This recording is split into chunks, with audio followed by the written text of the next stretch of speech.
I think we're live. I think we're live. I think we're live. Okay, we should be live. Hello, everybody, and welcome. This is the Apostate Prophet. I hope you're having a fantastic day. As far as I can see, and as far as I can perceive and understand with the limited abilities of a mere human being, I do understand that we are live at the moment, and I am here with Dr. David Wood. David, how are you doing? How are you doing? But I got to go over to your channel because I don't believe it until I see it. So we are live. You better believe me. See. Oh, I see us. You better believe me. Seeing is believing. Yeah. We can talk about that forever. But yeah, so we are live today, and we want to finally have a conversation. We haven't been live in quite a while. We want to talk about a certain interview that I had with Bart Ehrman a few days ago and that I published, which I think is fantastic. Yeah, especially for being like 30 minutes. Yeah. 30 minutes. Like when I see like 2 and 3 hour videos, I already know ahead of time there's like a 0.0002% chance that I might watch it, but a 30-minute video, I'll check that out. Mm-hmm. Well, the thing is, I was in touch with Bart Ehrman before this, that there was a possibility of collaborating, of talking about things, because I always thought it could be useful to talk to him because, Muslim apologists tend to appeal to him and misuse his views and conclusions. And I'm aware of that because I looked at his views, I looked at his books, and the conclusions that he comes to are totally not in alignment with the Muslim apologists' conclusions. So I thought I should probably get him and talk with him. But I kind of that was kind of stalling. But then I saw that he with Muhammad Hijab, and then I thought, okay, now let me jump in and ask a few questions. So it's the same thing that happens with all of Islamic apologetics, as far as I can tell, over and over and over again. So for centuries, they claim that Muhammad is in the Bible. And they claim that Muhammad's in the Bible in areas where there aren't a lot of Christians or Jews around to respond, right? So they work themselves into this frenzy about Muhammad's all over the Jewish and Christian scriptures, and they know it and so on. But it's short-term gain, long-term loss, because eventually we start going through those and showing that, hey, Muhammad's a false prophet according to both the Old Testament and the New Testament. What's going on there? It's been corrupted, right? So, and then you've got, for all these years, they say there's no difference. There's no textual variant in any Quran manuscript ever. None. 100% of Quran manuscripts agree on every single letter. And so they use that for years, knowing that there aren't a lot of people responding to them. Eventually, some people respond, and it turns out total nonsense. The same thing with science. The Quran is confirmed by science. Works great. And so you have people actually going through the Quran and looking up these supposed scientific miracles and so on. And it's what they do with people like Bart Ehrman, right? They'll go to Bart Ehrman, look for anything that they can kind of twist into something that would agree with what they're saying, ignore everything else that he's saying that would completely destroy their belief if they took it seriously. And that's just the method. I've never seen anything, not theistic, not atheistic, nothing. I've never seen anything that uses this level of cherry picking and twisting. There's nothing else like it. And it's their apologists across the board. And so, yeah. And they made this. They took the opportunity to distort my interview with Bart Ehrman as well. How did they do that? By the way, I haven't seen it. So I will talk about it. I mean, I'm preparing a video about that right now, in which I will, demonstrate clear proof that these Muslim apologists are distorting footage blatantly to make it look like he's saying something that he's not. Wait, hang on. Again, I haven't seen this. I would imagine what they did is they went through your 30-minute interview, found some short clips where he's saying something that they could use to support them, and then completely ignore everything else he said, which would completely demolish them. But notice, if that's what they did, then check this out. This is hilarious, right?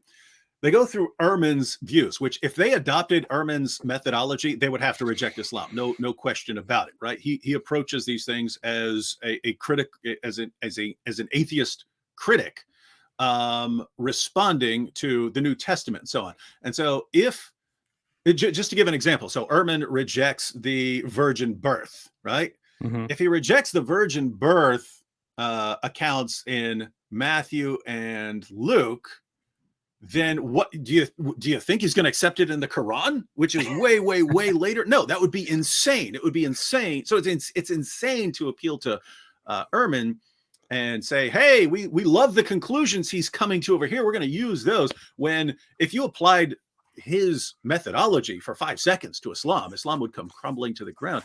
And so let me get this straight.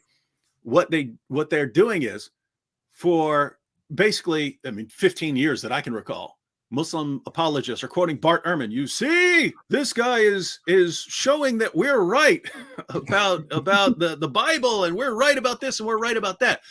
And then people come along, you come along, and say, well, actually, Bart Ehrman, do we know that Jesus died by crucifixion? Of course we know that. It's an indisputable fact, something along those lines, right?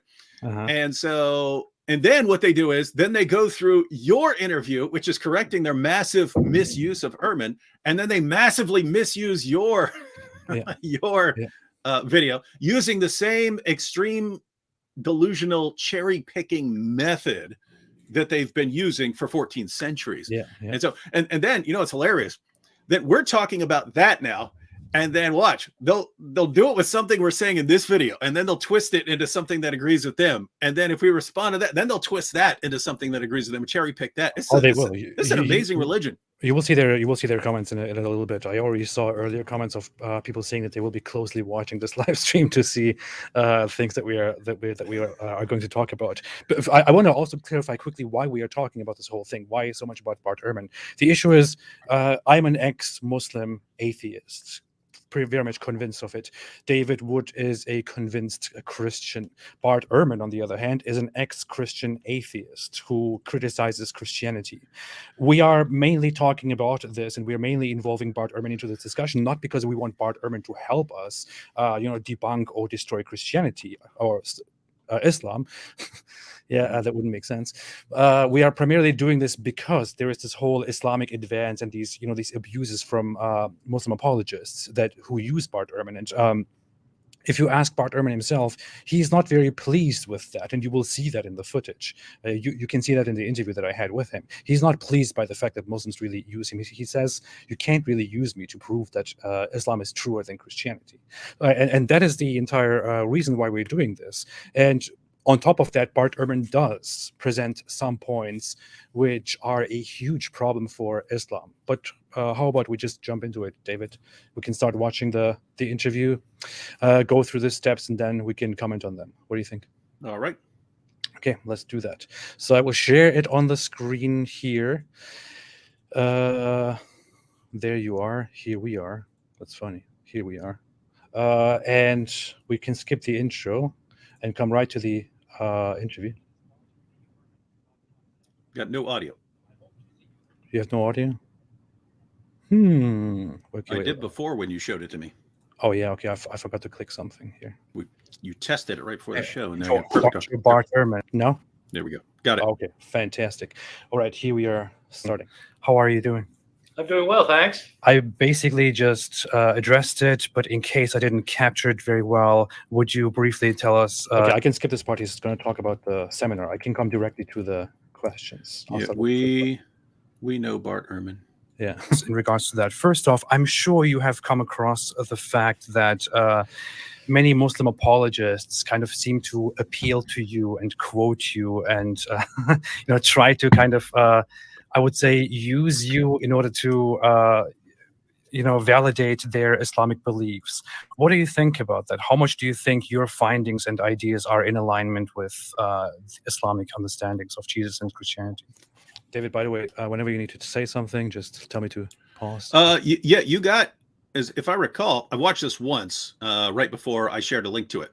But I've watched this once. If I recall, you got through, I don't know, 12, 13, 14, 15 points or questions in this video. So if that's only 30 minutes long, then it's like an average of probably like 2 minutes or so per point. So you could basically watch like one point at a time or something like that. Okay, We could discuss it. Let's do that. So this is kind of a humorous side of this that you probably don't know, which is that the two groups that most missionaries and apologists who most like to use me are Muslims and Mormons. Go figure. I think both groups are interested in showing that their own scriptures are important, and in the case of Muslim apologists, the idea is that the Quran doesn't have any of these problems, and therefore Islam is a superior religion. I'll tell you where I would agree. When it comes to the New Testament Gospels and the entire New Testament, we have many thousands of copies, and they do have lots and lots of differences among them. Hundreds of thousands of differences among our copies of the New Testament, but most of those differences are completely insignificant. Like, they don't matter for anything. We're counting like misspelled words and things like that. So they don't. But some of them do matter. They affect how you might understand a passage or a book or the entire New Testament. And the Quran is just not like that. Obviously, I mean, the Quran has been faithfully copied for many, many centuries. So that part is absolutely right. That, in my opinion, does not make Quran a superior book. It means it's a better copied book. It is possible to make many, many copies of a book without making any mistakes, and it has no bearing on whether the book is true or not. Yeah. I mean, the example that I use with my Christian audiences usually is that, Adolf Hitler's Mein Kampf is in millions of copies without a single letter different among them. There's no bearing on whether you want to believe it or not. Which is, it got copied well. Yeah, if the original text is flawed, then it doesn't really matter how much it has been preserved. The end result would also be flawed, right? You do have a better idea what the author said with the Quran, because in some places of the New Testament there are debates, but it doesn't mean that what he said is true. And so that's a whole different question. And you can't really use me to show that Islam is truer than Christianity, because I don't. What about the idea that okay, so that was the first question about what he thinks about the fact that Muslims generally use him to kind of make a point for their own religion. I have to tell you something in advance.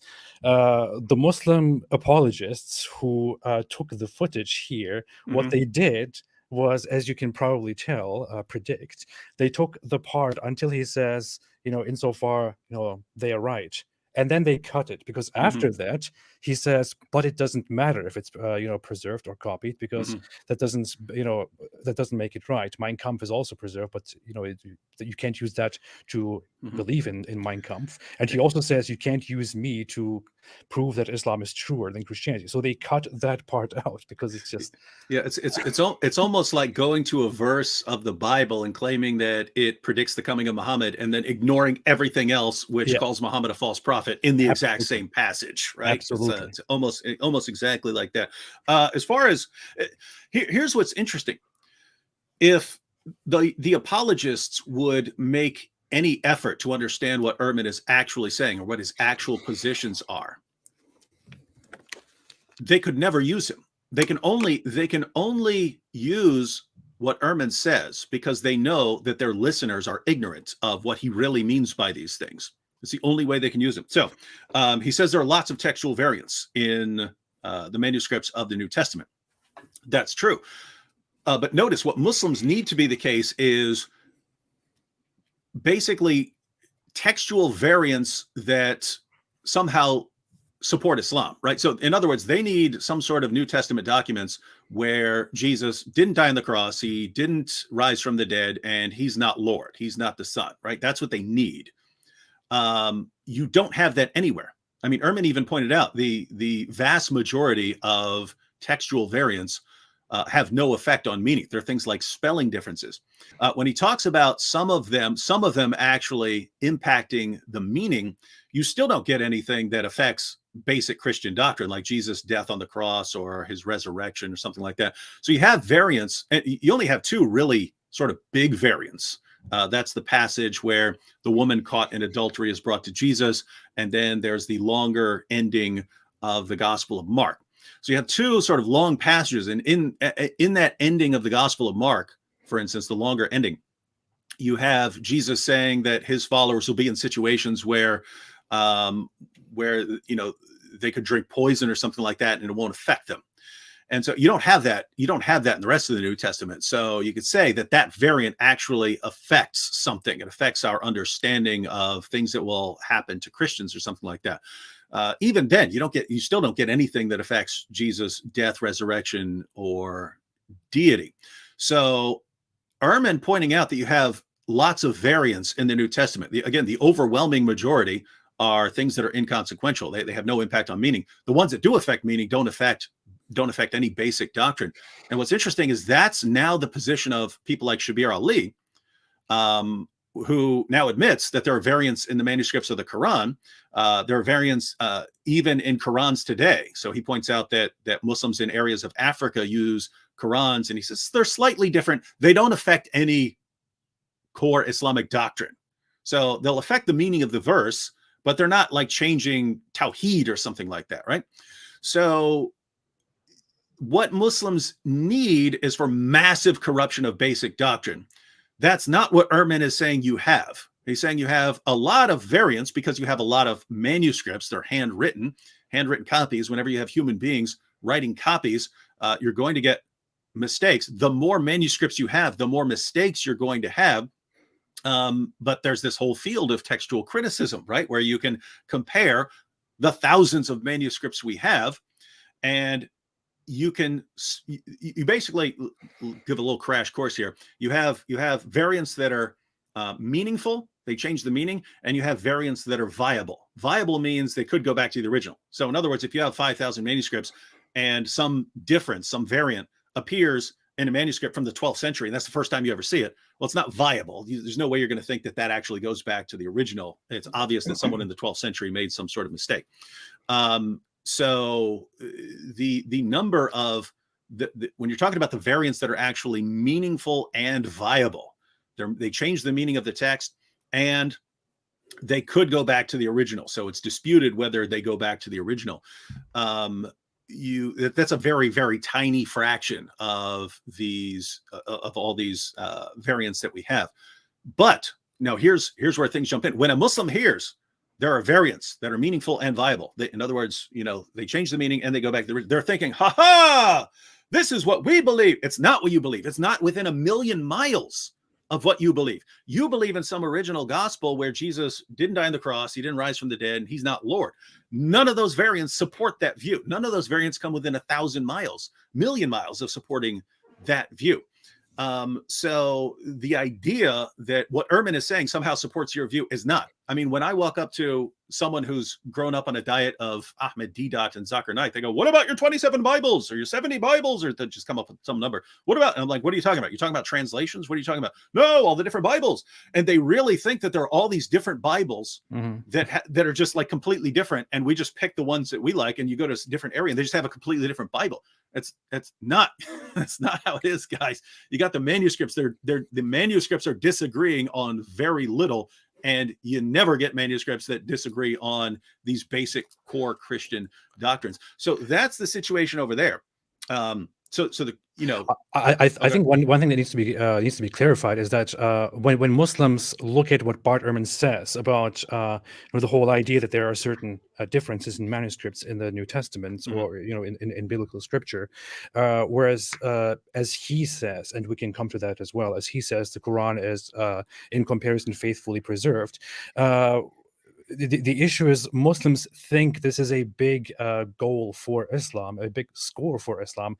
They think this completely affirms Islam and makes Islam superior because they think of all religion and of all scripture just the way they think about Islam. Because Islam is the religion that makes this big claim that Allah sent down a scripture verbatim, word for word. It is exactly His word, and this exact word will be preserved just like that, and it must be uninterrupted from the beginning to the end. If there is any variance in that, if there's any human intervention in that, then it is false and all that. But that's not really how Christianity works, right? That's not how the New Testament works. That's not how the Gospels work.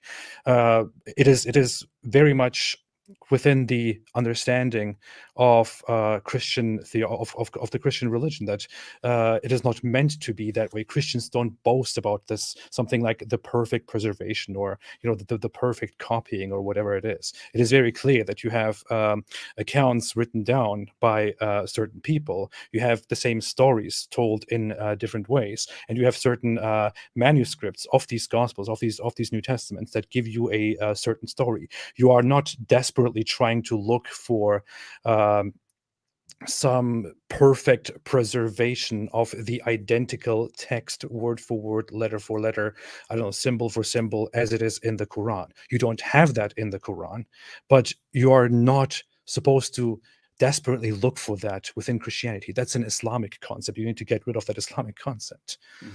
Yeah, and so matter of fact, let me read a comment right here, and this will lead into a quick response. But Quillian said, hi, AP and DW, would you say that the idea that variants do not change the core meaning or teaching of the Quran is similar to the Christian apologetics about the Bible? Yes, it's very similar. So my view is anytime you have human beings copying by hand a long book, you're going to get variants, right? You could try this. You can sit down and copy by hand a long book. You're going to make some mistakes. If you're a professional scribe, you'll make fewer mistakes than some random person. But in the early centuries of Christianity, where Christianity is a persecuted religion, a lot of times if you wanted a copy of a book of the Bible in your church, you had to get whoever could write and to write you out a copy. So you had to get a copy from another church, then handwrite that. So you're going to have lots of variants. That's the idea of textual criticism, is if you have copies of the manuscripts and they're circulating in Southern Europe, and you have copies that are in Northern Africa, and you have copies in the Middle East, you can start comparing these. And you can say, okay, well, we can kind of tell where these differences arose and so on. There's nothing there that supports Islam, because what you need is some original that supports Islam and doesn't line up with Christianity. You never have that. Now, the other problem, which Ehrman talks about there, is he says the Quran isn't like that. And I'm wondering here how much he knows, because here's the thing. I will say this, AP. But he said it before on Mohammed Hijab's interview. He said, I'm not a scholar. I can't comment fully on this, but as far as I know. Yeah. And, he didn't specify that here, but that's basically the background of it. That might be an interesting interview. Get Bart Ehrman on and say, Ehrman, you said you don't know about a lot of this stuff. Let me read you some passages from the Muslim sources and see if you can see a problem, if you think there's a problem. And just read a passage about Uthman burning all the manuscripts to cover up all the variants and so on. Read about, passages being eaten by a sheep and things like that. Because, notice, Aisha says that was in the Quran up until Muhammad died, and then a sheep ate the verses. Well, notice, this would be very similar. So is that supposed to be in the Quran, or is it not supposed to be in the Quran? It actually affects the meaning, is whether women should be breastfeeding adults. It affects some practice. So notice it's very similar to the situation of the longer ending of Mark, where hey, are Christians going to be in situations where they drink poison and survive, or not? Right? It's actually affecting something about what Muslims are supposed to do, or what Christians might do, or something like that. So it's a very similar situation, but he might not know about any of that. But notice, here's the thing. Ehrman says that the Quran is a better copied book than the New Testament. Now, I'm not sure about that, because we just don't have a lot of information on the Muslim sources. And there was this tendency to cover up and burn manuscripts and so on. So there's always been a tendency to cover up the evidence and so on. And so we're in a situation where we're aware of New Testament variants. As you're pointing out, Christians don't try to cover this up, right? You go into any Christian bookstore, find a book on New Testament textual criticism. Any Bible that you get that includes comments at the bottom, that includes notes at the bottoms, will tell you when there's a variant. We'll tell you when there's a significant variant. You'll read it, and then you'll see a note at the bottom that says some manuscripts say this, and it'll have what the other manuscripts say. So we don't cover that up. In Islam, they've got the variants. I made a video. Dan Brubaker showed one page of a Quran manuscript that he took a page of, and there were 11 variants on one page of a Quran manuscript. That's aside from the differences in modern, the modern editions of the Quran But the real issue is, early on in Islam, you had these differences. Even Muhammad's scholars were disagreeing on what's supposed to be in the Quran, and they just have to kind of put their foot down and say, we're going with the 114. You, Ubay ibn Ka'b, and your 116, you get lost. You, Ibn Masud, and your 111, you get lost. We're sticking with 114, and we're going to burn all the people's manuscripts that had all these variants. I think Ehrman would regard that as a pretty big problem, because what he said was, since it's been better copied, better preserved, you have a better idea of what the original author said. Yeah. But notice, if you're burning all these variants, and there were differences and disagreements among even the top reciters, you got a problem there, because you destroyed all the hope of getting to the original back then. Whereas there wasn't this tendency in Christianity. So that might be an interesting idea. Let me add something quickly, a few ideas.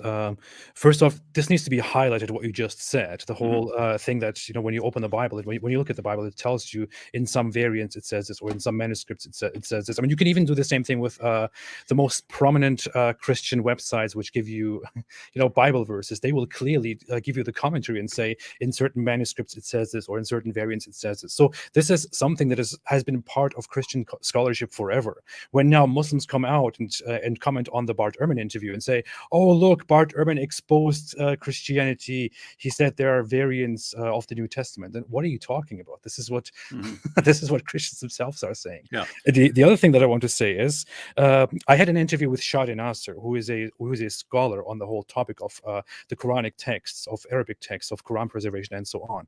Now, he said to me very clearly, look, he said the following. He said, what we know is that we have certain Quran manuscripts, and it is very likely that they go back to a single source, be it a single manuscript or a single person.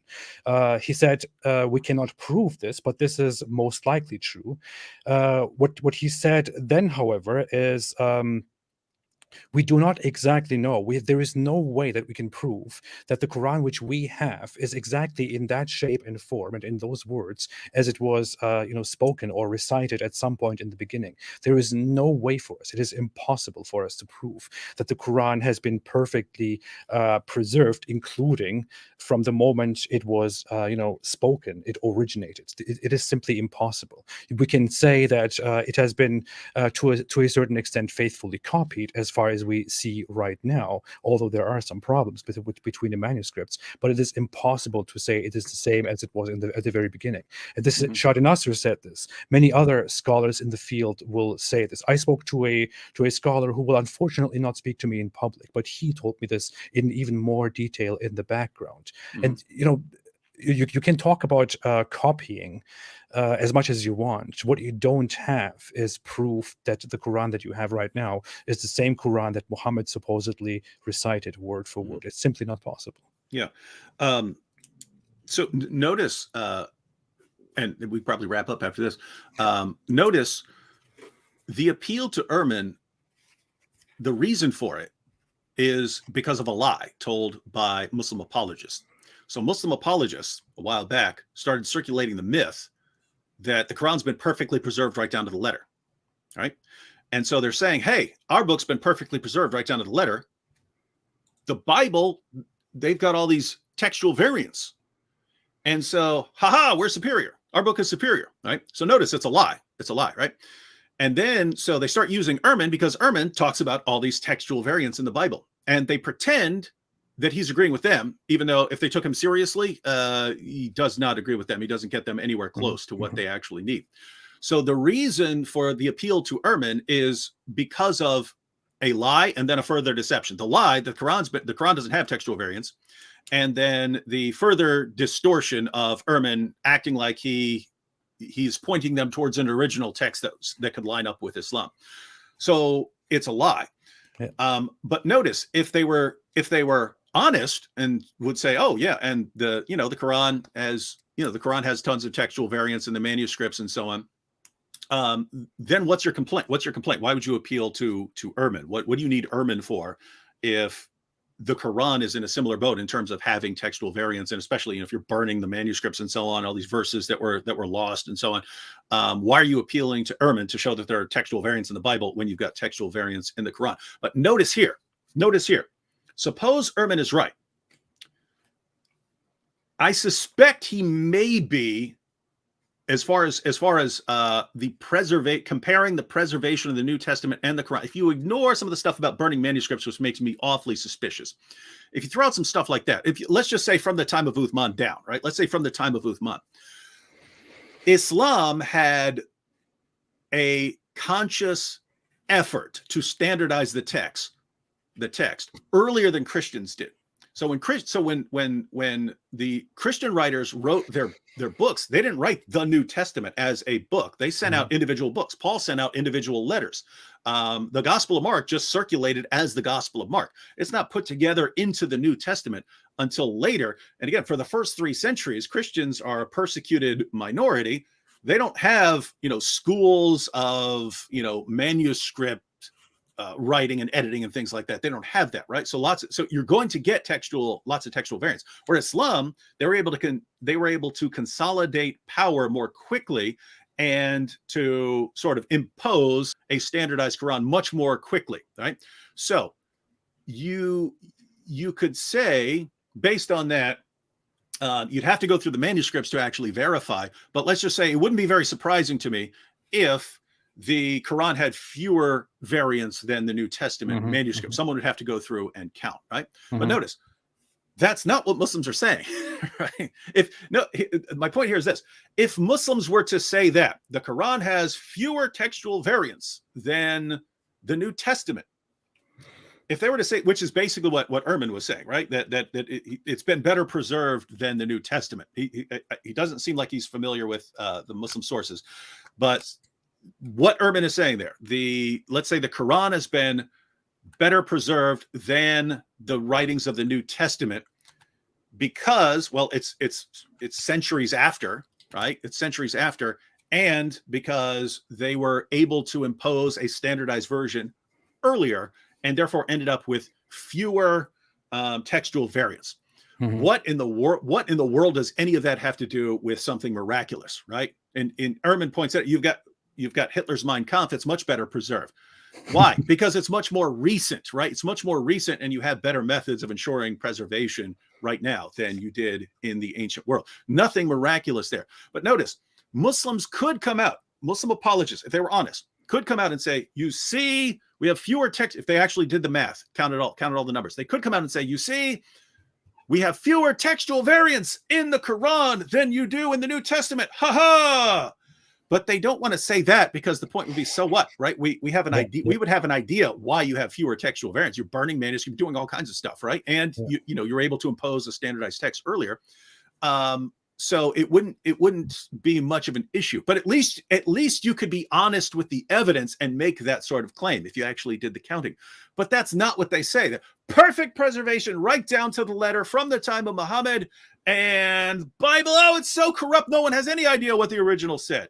And so they lie about the Bible, they lie about the Quran. Everything always has to involve a lie. And when you get to situations where they can actually be honest and say, okay, we've done the math, we've counted the variants in the New Testament, we've counted the variants in the Quran, and we've concluded that the Bible has more, right? If you were to do that and make an honest argument, it wouldn't go anywhere. So what do they have to do? They have to lie about the Quran. It's been perfectly preserved, and they have to lie about the New Testament. It's just one disaster, and who knows what it said. There are these 70 different Bibles out there. Yep. Lie. And somehow they'll take a little clip of what Ehrman said, knowing that their listeners that they've been feeding complete nonsense for decades are going to interpret what he says as they want him to interpret, and not as what Ehrman actually meant. We'll have many more examples of that to come. I should turn on a timer for you to talk. Like, you can only keep your responses to 2 minutes, and not. Well, we probably said most of what we would want to say, because that's the big, that's Ehrman's area, right? Is textual criticism. Yeah. Okay. Let's move on.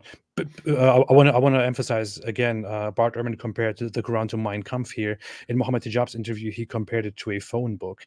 So I have no idea why people still keep using him as support for the Islamic narrative. So in Islam, there is this whole understanding that Jesus was merely a prophet sent by Allah or God, and he merely came to deliver a book called the Gospel.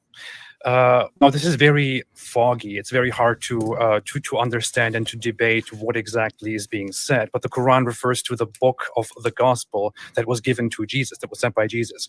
According to our understanding and according to your findings, is it plausible to say that Jesus was indeed on a mission to deliver a certain scripture, a certain book to his disciples, and that got completely lost without any traces? No, I'd say that's completely implausible, and I don't think that's right historically. Jesus didn't hand his disciples a book. Jesus didn't have a book. My view is that Jesus certainly couldn't write himself. He was. And I don't know if he could read. It's interesting. There's only one passage in the New Testament where Jesus is said to be able to read, and it's a later passage. And so I don't know. He was raised. I'm talking about the historical Jesus now, the actual man Jesus. He was raised in a very small little place called Nazareth, which we're not sure how large it was, but they dug it up, and it was a small place. There were no public buildings, just kind of really a very bare housing, stones put together basically with thatched roofs or whatever. But there were no schools or anything, and probably he didn't actually go to school. And so I don't know if he could read or not. But the idea that he had a book of any kind and then passed it on is implausible, and it's nowhere in our early sources that says that. So I don't think that's what's going on. The Gospels that we have are written 30 or 40 or 50 years later. And so there's nothing to suggest that his disciples couldn't read, by the way. I mean, two of them, Peter and John, are actually said in the New Testament to be illiterate. Acts chapter 4, verse 13, they're agramatory, they can't read. So I don't think he was passing on books to them. Okay, there are certain aspects to this, what we just heard. One thing is, he says there was certainly no book that Jesus delivered. The other thing is the question whether Jesus was supposed to have a book or not, because Muslims try to argue on what is actually being said when the Quran talks about Jesus being given a gospel.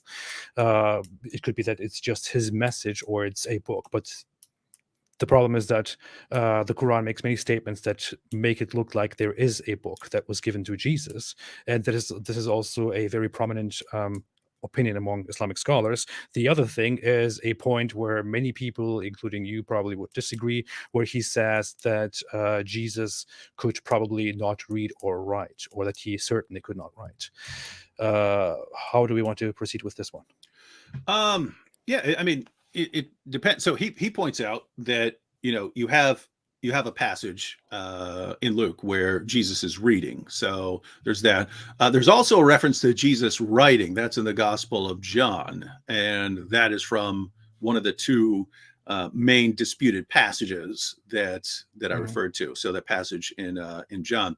So it's basically how seriously do you take these passages? Ehrman wouldn't take them very seriously. And so what a lot of the more critical scholars will do is just sort of do a rough probability estimate in their heads, right? Because there are obviously people who could read in the first century. And so it would be like, okay, what are the chances that a random person could read, especially some person from a small little place like Nazareth? What are the chances that he could read? Pretty slim. Do I have something in the New Testament that could overpower that? Meaning, I have very clear, very early references saying that Jesus could read. No, I don't. Well, I'm just going to go with the assumption then that he probably couldn't read. And you can make a case for that with someone like Peter. I mean, these are fishermen. Is it possible that these fishermen learned to read? Sure. How likely is it? Well, you're going to have some other reason to think that. There are apostles that you would say very likely could have read. So Matthew was a tax collector.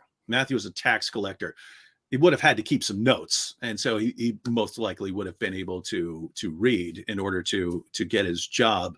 And so it would make sense that we have a Gospel of Matthew. He'd be one of the people that you could say could actually write. But yeah, I mean, apart from that, notice Ehrman's.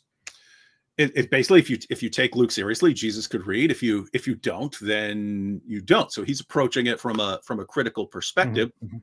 And notice the conclusion there. Well, I don't have much of a reason to think that Jesus could read or write. So what sense does it make to say that he brought a book? And so what Muslims would have to say is, well, Jesus brought a book in the same way that Muhammad brought a book, right? He's just reciting things to his followers that are written down as a book. But as Ehrman said, there's no you don't have any evidence of that anywhere. No one mentions this book. And Muslims will say, but it says Jesus brought the gospel. Yeah, gospel in Greek just meant good news, right? He's bringing the good news, right? That would normally be spoken good news, that Jesus is bringing the gospel. When Christians write the gospel, then they start writing books that are called the gospel because they contain Jesus preaching the gospel, and the Christians, early Christians, using this message to show what the gospel is. But notice, I mean, Muslims, you're the ones saying we need to listen to Ehrman and we need to go with his conclusions. There's no evidence anywhere that Jesus had a book that he put out as the gospel. No evidence. And notice, the only gospel that we ever have are like Matthew, Mark. I mean, to go back to the first century, Matthew, Mark, Luke, and John. He mentions that there were probably some earlier ones, because in Luke mentions other earlier gospels and so on.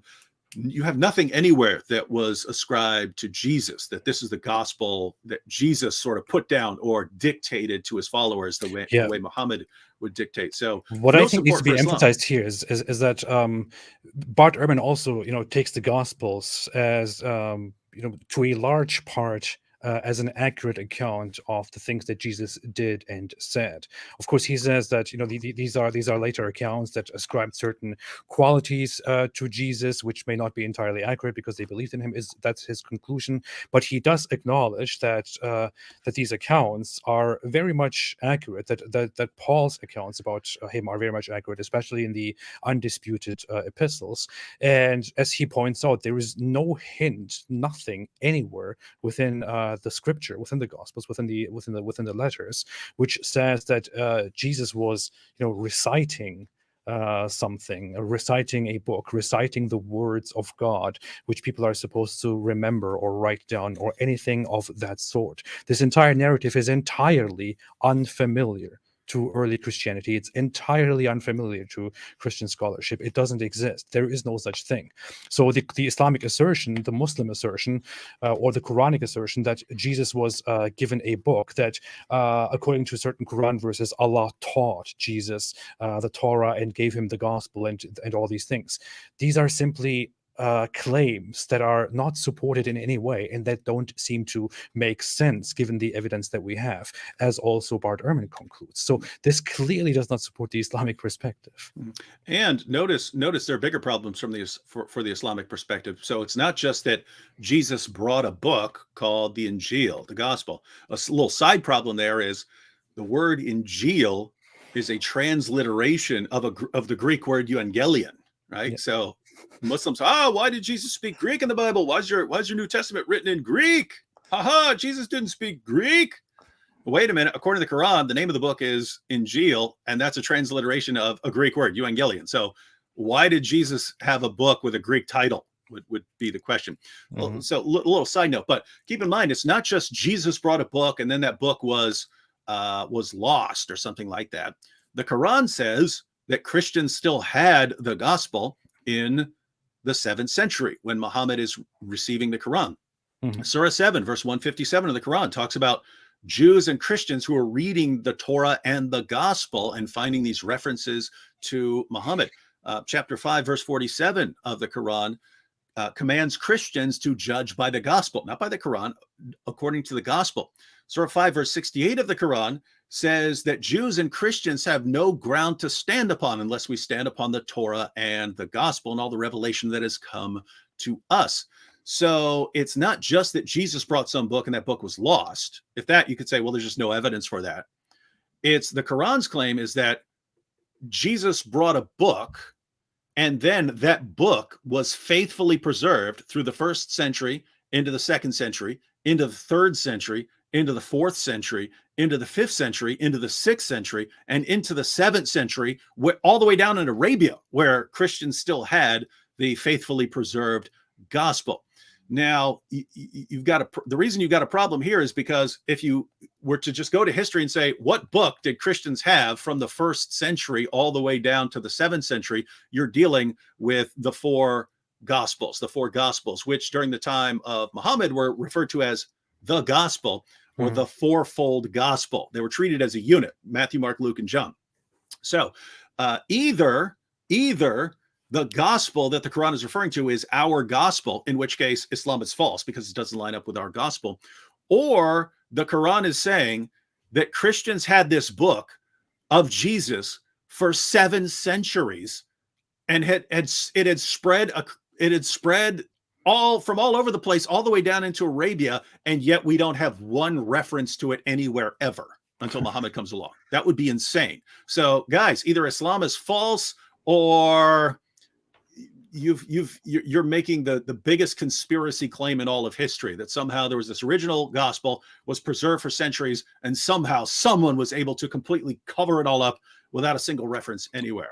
It says right here, and let the people of the gospel judge by what Allah has revealed therein. And whoever does not judge by what Allah has revealed, those are the defiantly disobedient. What is this?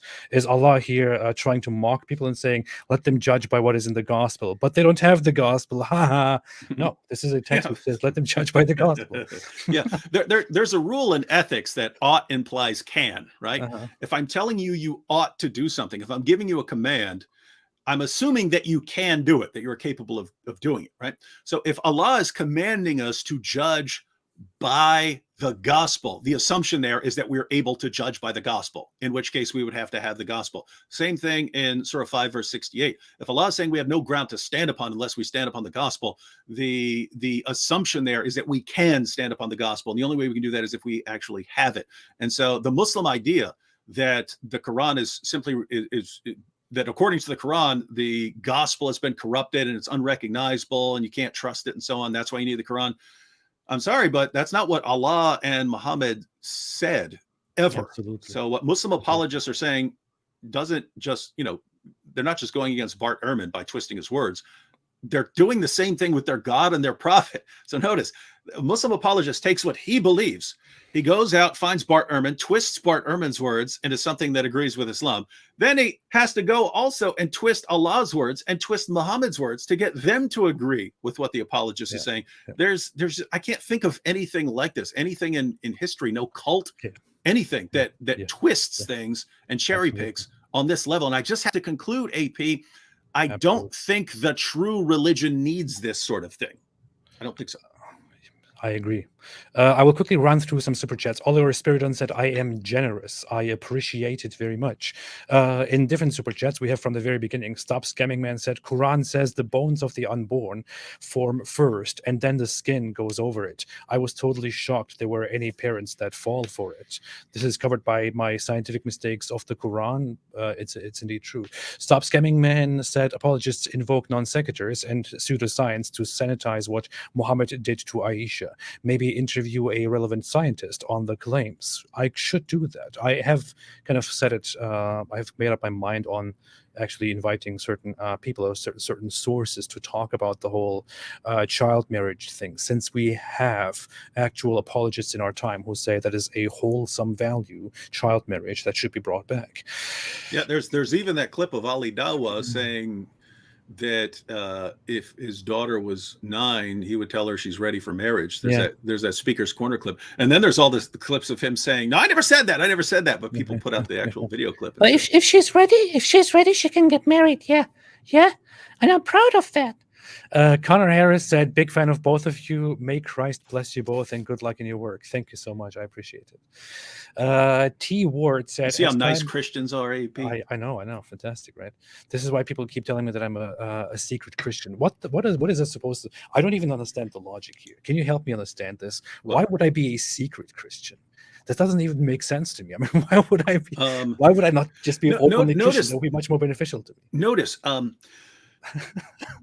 here's what I really think the situation is, and I came to this conclusion very early on. Their apologists lie so much that they assume everyone else is doing it, right? Yeah. Their lying is just so common to the apologists and scholars, and they spend so much of their time deceiving people, twisting everything in order to mislead people. They assume that other people are doing the same thing.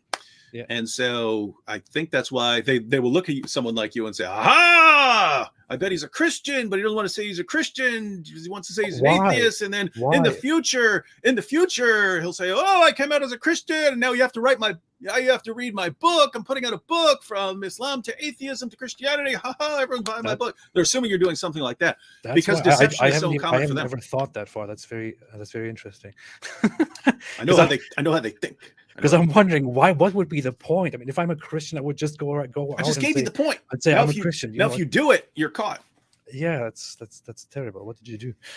Anyway, I just changed my name to Secret Christian on the screen to make that to make it more visible.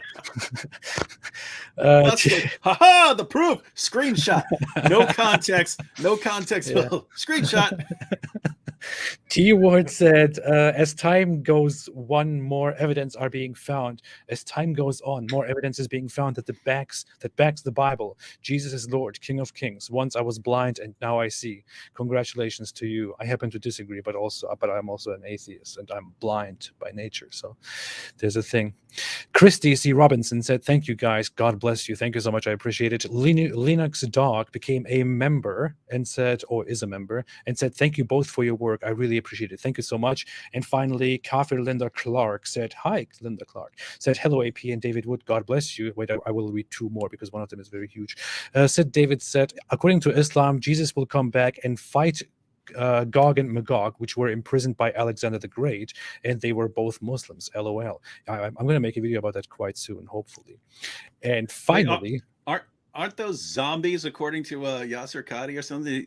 You ever see that where he's claiming that they're zombies? Yeah, I think he said we shouldn't take it literally in the traditional sense. It could be this and this, and he said it could be zombies. Yeah. Well, notice it's also a situation where, I mean, there are these tons and tons of people.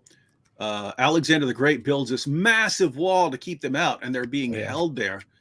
And I mean, if this massive wall to keep out these countless people from ever, getting to you, that's a situation where you'd expect to find, I mean, something, right? Yeah. Some indication, some source on what in the world this is talking about, and you just never have that. Yeah. I mean, we have accounts of the things that Alexander did. They don't line up with Islam. If you want to say, Dul Qarnayn wasn't Alexander, we're changing it because we know that Alexander was a pagan, so we're going to say Cyrus or something like that. Where's this thing that Cyrus did? Where is it?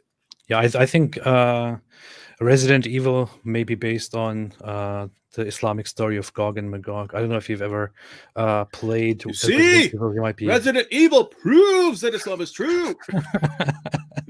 They agree with us.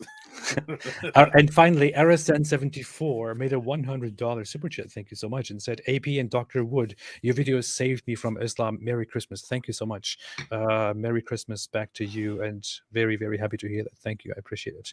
Let's get back to watching stuff and commenting on it. Here we are. Are you ready? Yep. And could it be said that the earliest... Look at that. I look like I was going to recite the Quran or something. So I don't think he was passing on books to them. And could it be said that the earliest Christian accounts about Jesus, that the Gospels and the Epistles are very much accurate about Jesus and about the words that he spoke? Or could it be argued that there is a huge, vast corruption of what he actually was and what he actually said? Yeah, I mean, I wouldn't call it a corruption. What I would say is that Jesus taught his disciples, and he did things that they saw, and when he died, they told stories about them, and these stories passed along in oral circulation for a long time, for 20, 30, 40 years, before people started writing them down. We know a good deal about what happens to stories in oral traditions, even in cultures that are not literary, even in oral cultures, stories change, and when a storyteller will change a story in order to make a point, or to in light of his audience, or for all sorts of reasons, and stories get made up. And so there are stories in the Gospels that are almost certainly made up. I'll be dealing with this in my webinar on the birth stories in the New Testament, because the stories of Jesus' birth are found in only two of our Gospels, Matthew and Luke. Mark and John don't say anything about Jesus being born of a virgin in Bethlehem or anything like that. But the two accounts we have are much later. They're probably dated 50 or 60 years after his birth. And so, more like 80 or 85 years after his birth. And they have differences between them, and some of them are not plausible historically. And I think that's true of the Gospels as a whole. There is accurate information in the Gospels, I think. There's historical information in the Gospels, but what scholars have to do is to figure out what's historical and what's legendary. You know what the funny thing is? Hmm. His first words as a response to my question are, I wouldn't say corrupted. Yeah. And the first response to this interview that I saw from Muslims is, look, Bart Ehrman confirmed that the New Testament is corrupted. Bart Ehrman said the Bible, the Gospels are corrupted. Woohoo. Yeah. And notice that's why it's important when someone says your Bible's been corrupted. The first question should be, what do you mean? What do you mean by corrupted? Tell me precisely what you mean. If you mean there are lots of textual variants, and that's what you mean by corrupted, then you could say it's corrupted in that sense. But the Quran has also been corrupted in that sense. So if that's what you mean, right? So that's one problem. The other, I mean, this is sort of a side note. Notice he's talking about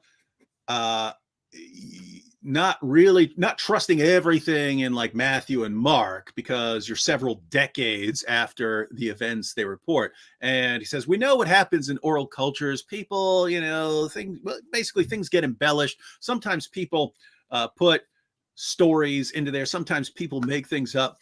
And what's funny is Muslims will look at that and go, that's right. That's why you can't trust these New Testament documents. My goodness, Muslims, your first detailed biographical source on Muhammad comes from more than a century after Muhammad. We don't use anything that comes from a century after the time of Jesus. And we don't even have that specific, and we don't even have that specific source, right? Yeah, we have a later edited version where he took out the most embarrassing stuff, right?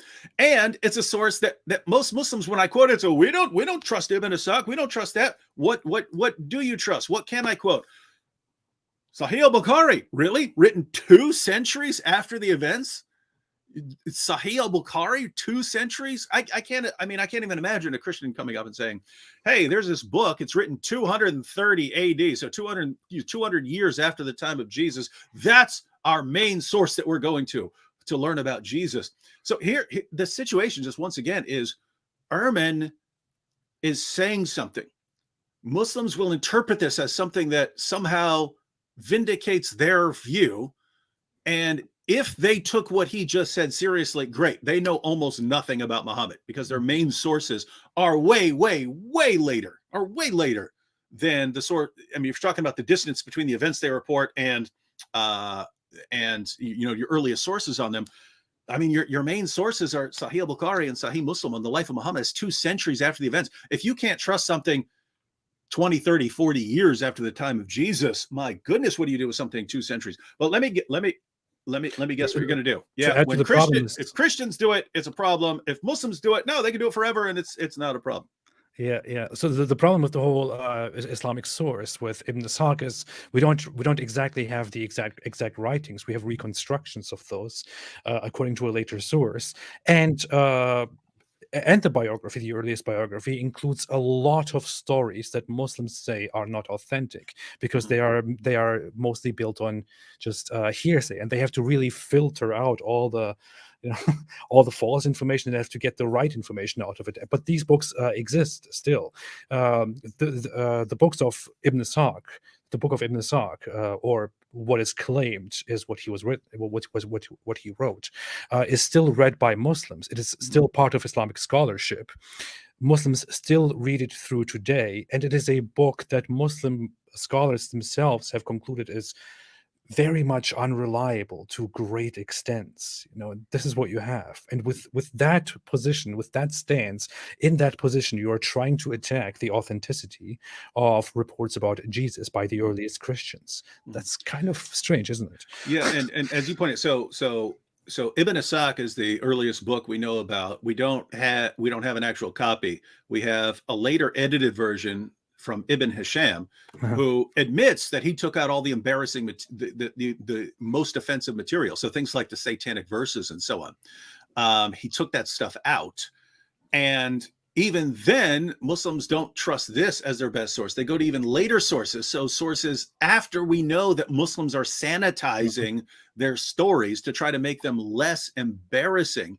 Bukhari wrote, his main reason for writing is there were so many false stories. The main reason these hadith collectors started putting together books was there were so many false stories about Muhammad circulating, they had to try and get to the best of the best. And so the two things. One, here again, if you Muslims, if you take Ehrman's claims seriously, he's approaching it from a critical perspective, right? I'm going to this. Am I going to trust a book written 30, 40, 50 years after the events it's reporting, when it includes, miraculous things? And people could be writing from a place of bias or to defend their own position. People could be making stuff up. How much am I going to trust that? And he's saying, if I have good reason, and good reasons for him would be like if I have it kind of all over the place in multiple sources and things like that. That's what he's looking for when he says we do have reliable information. He's looking for multiple independent testimony in various sources and so on. Also, things that are confirmed by Paul and things like that. That's the kind of thing that he's looking for. But if you adopt his method and say, nope, hey, this is a little too late for me to take seriously. Two things. One, you've just thrown out all your hadith, all your sources on the life of Muhammad. Throw them all out. You can't trust them. But you don't want to do that because you'd have to throw out Islam, because a lot of your beliefs don't come from the Quran. They come from the hadith. So that's problem one. The second problem is, how much do you think Ehrman would trust what the Quran is reporting about Jesus if it's not 30 or 40 or 50 years after the events? It's coming 6 centuries after the events. How much do you think is going to trust what the Quran says? If he's throwing out those very early sources, obviously he's going to throw out the Quran as a historical source on the life of Jesus. And yet what Muslims will do is say, yes, Ehrman is our champion. He's agreeing with us. He supports us. When if you took him seriously for 5 seconds, you'd have to throw out everything in the Quran that talks about Jesus, and you'd have to throw out all your sources on Muhammad. So you destroy Muhammad and you destroy the Quran, and yet you don't do that. Why? Complete hypocrisy. Yes, absolutely. We have to move on. We will never be done with this. Quickly, super chat. Stanislav Yarchik said, what do you, David, think about Anthony Rogers versus Sam Shimon and William about Sola Fide? What do you think? I haven't watched it, but I haven't watched any of the disputes. I don't really declare myself to be in a specific denomination or anything, but I'd be in the Protestant camp. So you'd have to, if you think they have a good argument, you'd have to have me look at it. But I've never been impressed with arguments for why I should go beyond Scripture. Interesting. Thank you. Zagros Özkan said, David, if God... I'm not going to read that, Zagros. Stop it. I'm not going to read that. Thank you for the super chat, but I can't read that. I'm sorry. He was going to ask you a hypothetical question about belief in God and the commands that your God would give you, but I'm not going to do that. Linux Dog said, thank you both for your work. It's truly God's work. Thank you so much. I disagree, but thank you. Oliver Spiridon said, when my country will be freed from Hezbollah and the economy will rise again, and hopefully visit my country. It's full of church near mosque, and we will teach the world how to be civilized. All the best. All the best. Thank you so much. Happy Camper said, where do you think Islam will be in 10 years? Thanks, AP and David Wood. I think it will be under even more scrutiny. It will be in big trouble. And we are doing that right now. In the last 10 years, there has been so much massive progress change. And so much massive pressure. It makes me happy. Yeah. I mean, guys, if you go back 10 years ago, it was standard.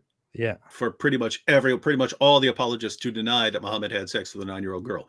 It was pretty much everyone would say perfect preservation right down to the letter. Everyone is, and now, everyone you talk to would tell you if there's no death penalty in Islam for apostasy. Everyone said, oh, here we are 10, 11 years later, and almost everyone admits that there's a death penalty in Islam. Almost everyone admits that Muhammad had sex with a 9-year-old girl. Almost everyone admits, everyone who's being honest at all, but some of their top guys are admitting, yes, we do have differences in different manuscripts in the world. Different, versions of the Quran and so on, but they don't affect, the meaning so that much and so on. So yeah, things are changing. So yeah, what's it going to be in another 10?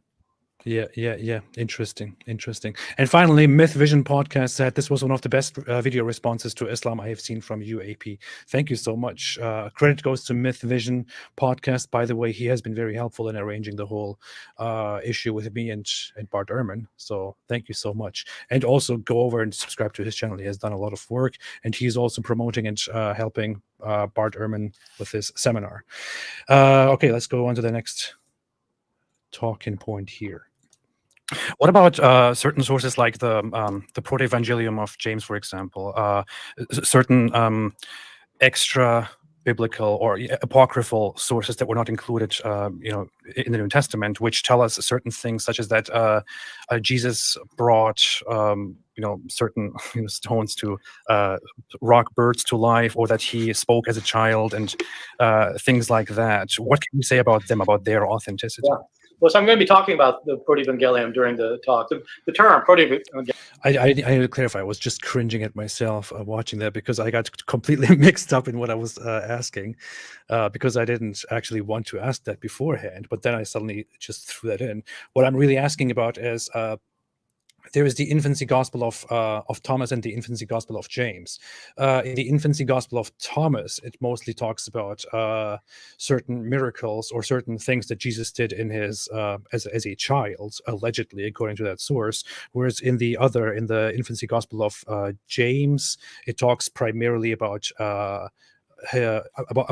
Mary and her birth and her early life until Jesus is born. And in the infancy gospel of Thomas, there is the story of Jesus bringing certain birds that he made from clay to life, making them actual birds and letting them fly away. And certain other stories are included in a Syriac infancy gospel, for example, where Jesus talks as a little baby. So that was the question. But yeah, let's go ahead. Just means it means the gospel before the gospel, because it's the proto gospel before the gospel, because most of the proto gospel of James is about the miraculous birth and upbringing of his mother Mary. Mm-hmm. And what's driving the account is the question of why her? why would she be chosen? What was so special about her? And the account tries to explain that, but then it gives a very remarkable account of Jesus' birth and what happens afterwards. This is almost entirely a legendary account. It dates from the second Christian century after the New Testament Gospels, but it was heavily influential on Christian thinking throughout the Middle Ages about Jesus' birth, including, I don't know if you've seen much Christian art from the Middle Ages or in the Renaissance, but whenever they show a picture of Mary, Joseph, and Jesus, right, at the birth scene, Joseph's always an old man, mm-hmm. And where does that come from? Well, it comes from the Proto-Gospel of James, the Proto-Evangelium. And so there's lots of really interesting stuff, and there's very surprising stuff in there. But it's really more valuable for seeing what Christians were saying about Jesus' birth years later, 100 years later, than it is seeing what actually happened.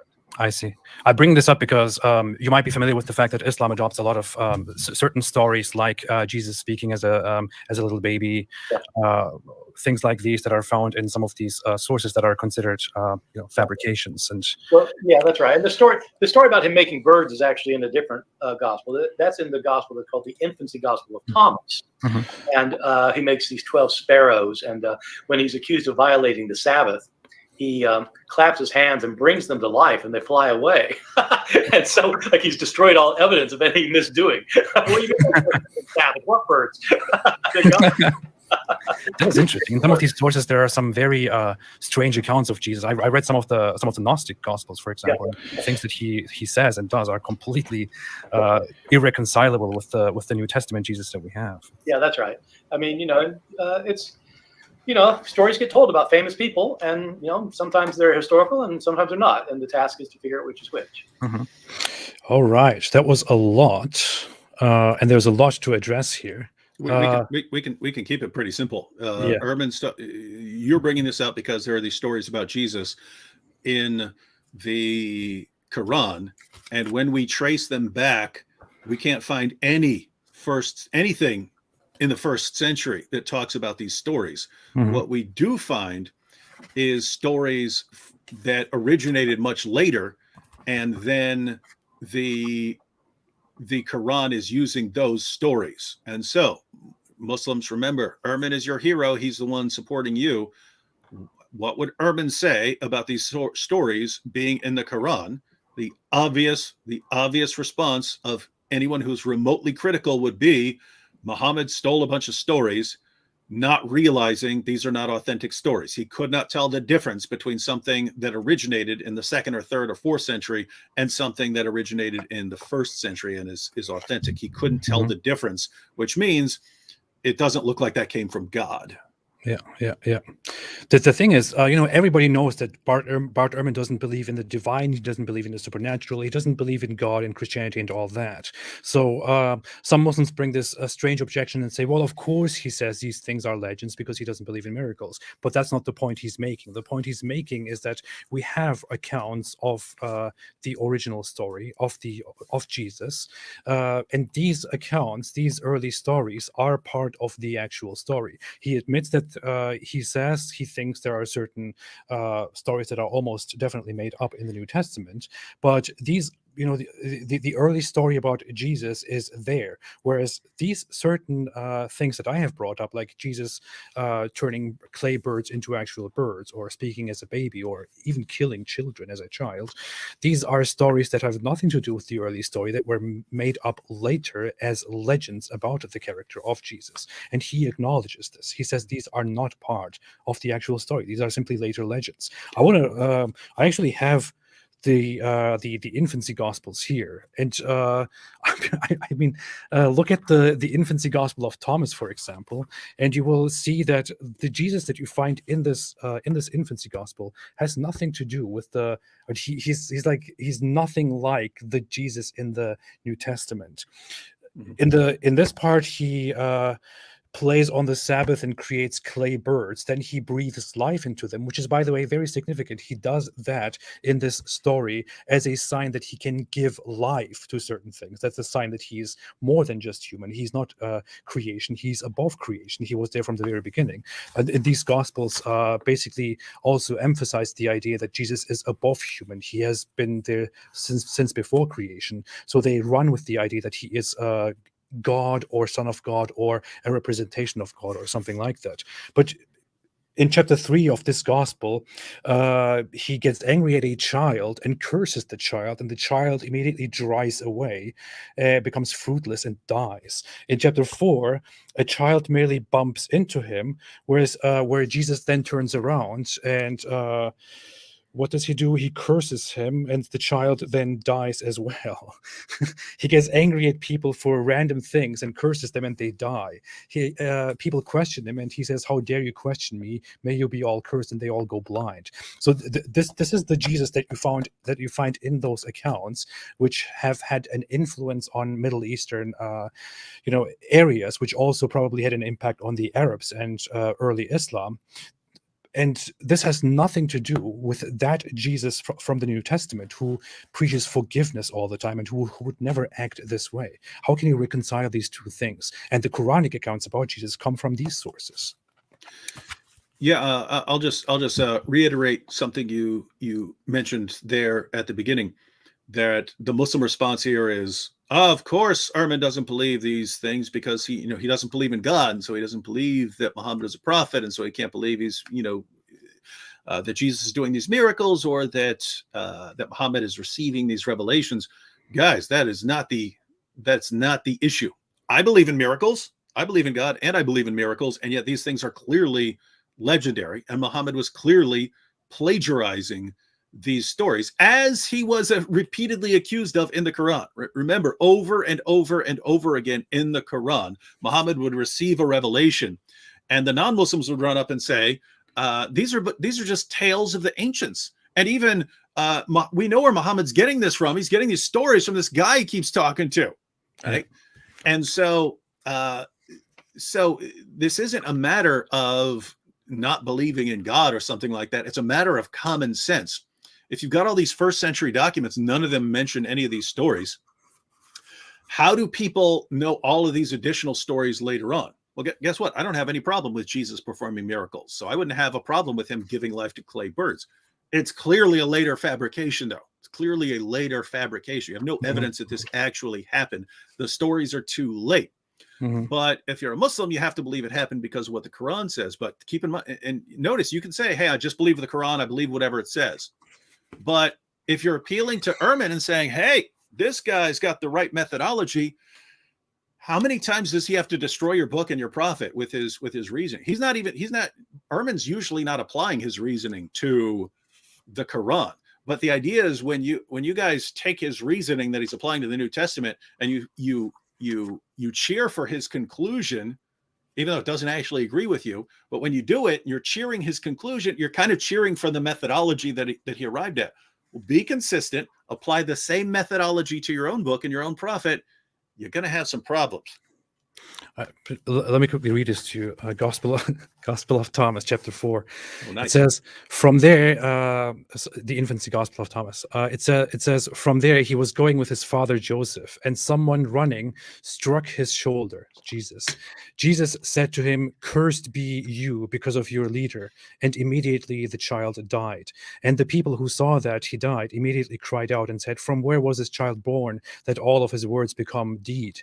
And then the parents of the dead child saw what happened. They blamed Joseph, his father, saying, where did you get this child from? And so on. And this just comes after Jesus killing another child for something very simple. So this is Jesus just doing whatever he wants as a child, being reprimanded for the things that he does, and then getting even more angry and saying, how dare you question me? May you all go blind. And everyone goes blind, and so on. And the conclusion of these gospels is over and over again that this child cannot be a human. This child must be something far above human. It must be a being that existed before everything else existed. It is a divine being. So yeah, and notice that's similar to the situation. And you guys refer to it a little bit later, I think. But it's similar to the situation where you have sources that predate Islam. They're not authentic, but they predate Islam, where Jesus doesn't actually die on the cross. God makes it look like Jesus died on the cross, or he disguises someone else. And there are situations where there's a theological reason for inventing the story. We know what we don't just know that the story was invented. We know why the story was invented. So you had groups like the Gnostics and so on, who claimed that Jesus, some of them anyway, claimed that Jesus wasn't actually a physical person. He was only divine, only kind of appeared to people. Well, the objection arose, well, how could he be nailed to a cross? How could he be crucified if he didn't actually have a human body? They wanted to say he's just divine. He's not physical. He's not human. How could he be nailed to a cross if he was just an appearance? And the response, you've either got God made it look that way or God took someone else. You need something like that. And so they come up with these alternative explanations, and then these become the Muslim positions later. And it's like, wait a minute, people came up with the position that Muhammad appeals to in the Quran to deny the humanity of Jesus. And then you use this story that is meant to deny the humanity of Jesus, and you use it for a book that's saying Jesus was just a man. It's the exact same thing when we're trying to understand why Muslims like cherry pick everything, right? Why their apologists will go to Bart Ehrman, cherry pick things that he said and use it. Why they'll go to science, try to cherry pick some things from science, and then cherry pick some verses from the Quran, and then twist what science claims and twist what the Quran says in order to get some amazing vindication of Muhammad. While they'll cherry pick verses of the Bible, which the Bible claims that Muhammad's a false prophet, while they'll cherry pick these things. Notice they were doing it all along. Muhammad is cherry picking all these things from all these earlier sources. People were accusing him of it, according to the Quran. And so your prophet starts off by cherry picking and twisting everything. Shocker, that's been the case for your apologists and scholars for 14 centuries. There are so many things to ask, like the crucifixion, exactly. Like if you look at it, you find you find crucifixion denial. So not just denying that nobody was crucified, denying that Jesus himself was crucified. You find this in certain movements within Christianity and certain movements associated with Christianity that are considered non-Christian or new religions after Christianity and so on. These are mostly Gnostic religions, dualistic religions, which consider flesh to be something very inferior or something filthy, something lowly. And these movements, this even made it into Manichaeism, for example, which is a very dualistic religion, which considers the earth basically filth, and what is above that, what is divine, is the light, and that is pure. These movements came up with the idea that Jesus couldn't have been crucified because he was God, or he was something divine. He was an immaterial being, which is why the crucifixion didn't happen. Somebody else was crucified instead of him. Why do exactly Muslims adopt this view? How would it make sense for Muslims in the Islamic theology to say Jesus wasn't crucified? Why? Why? There is simply no reason to explain this. What would be the point of it? You could say, well, if Jesus was crucified, he couldn't come back later at the end, because according to the Islamic tradition, which is adopted from Christianity, he has to come back before the end. Well, that could still happen even if he died. You have resurrections in the Quran. You have people coming back to life. You have the Dajjal people who will bring humans back to life. That should be entirely possible. There is no reason for Islam to adopt the idea that Jesus wasn't crucified. There is no reason for Islam to adopt the idea of the virgin birth, which is an idea that developed to signify that Jesus is of a divine origin, or giving life to certain inanimate beings, and so on. These are all things that make no sense within the Islamic theology, and these are problems. They are problems. Yep, let's move on. Next thing would be, how much can we be sure about the crucifixion of Jesus, and whether he was indeed crucified? Right. I know in Islam, the teaching is that he was not actually crucified. I think on a historical basis, Jesus was absolutely crucified. I think that there is, as a historian, there's almost no doubt about that. And in case your audience doesn't know, I don't identify as a Christian. I mean, I was raised a Christian, but I'm an atheist now. I don't have a particular stake in any of this information personally.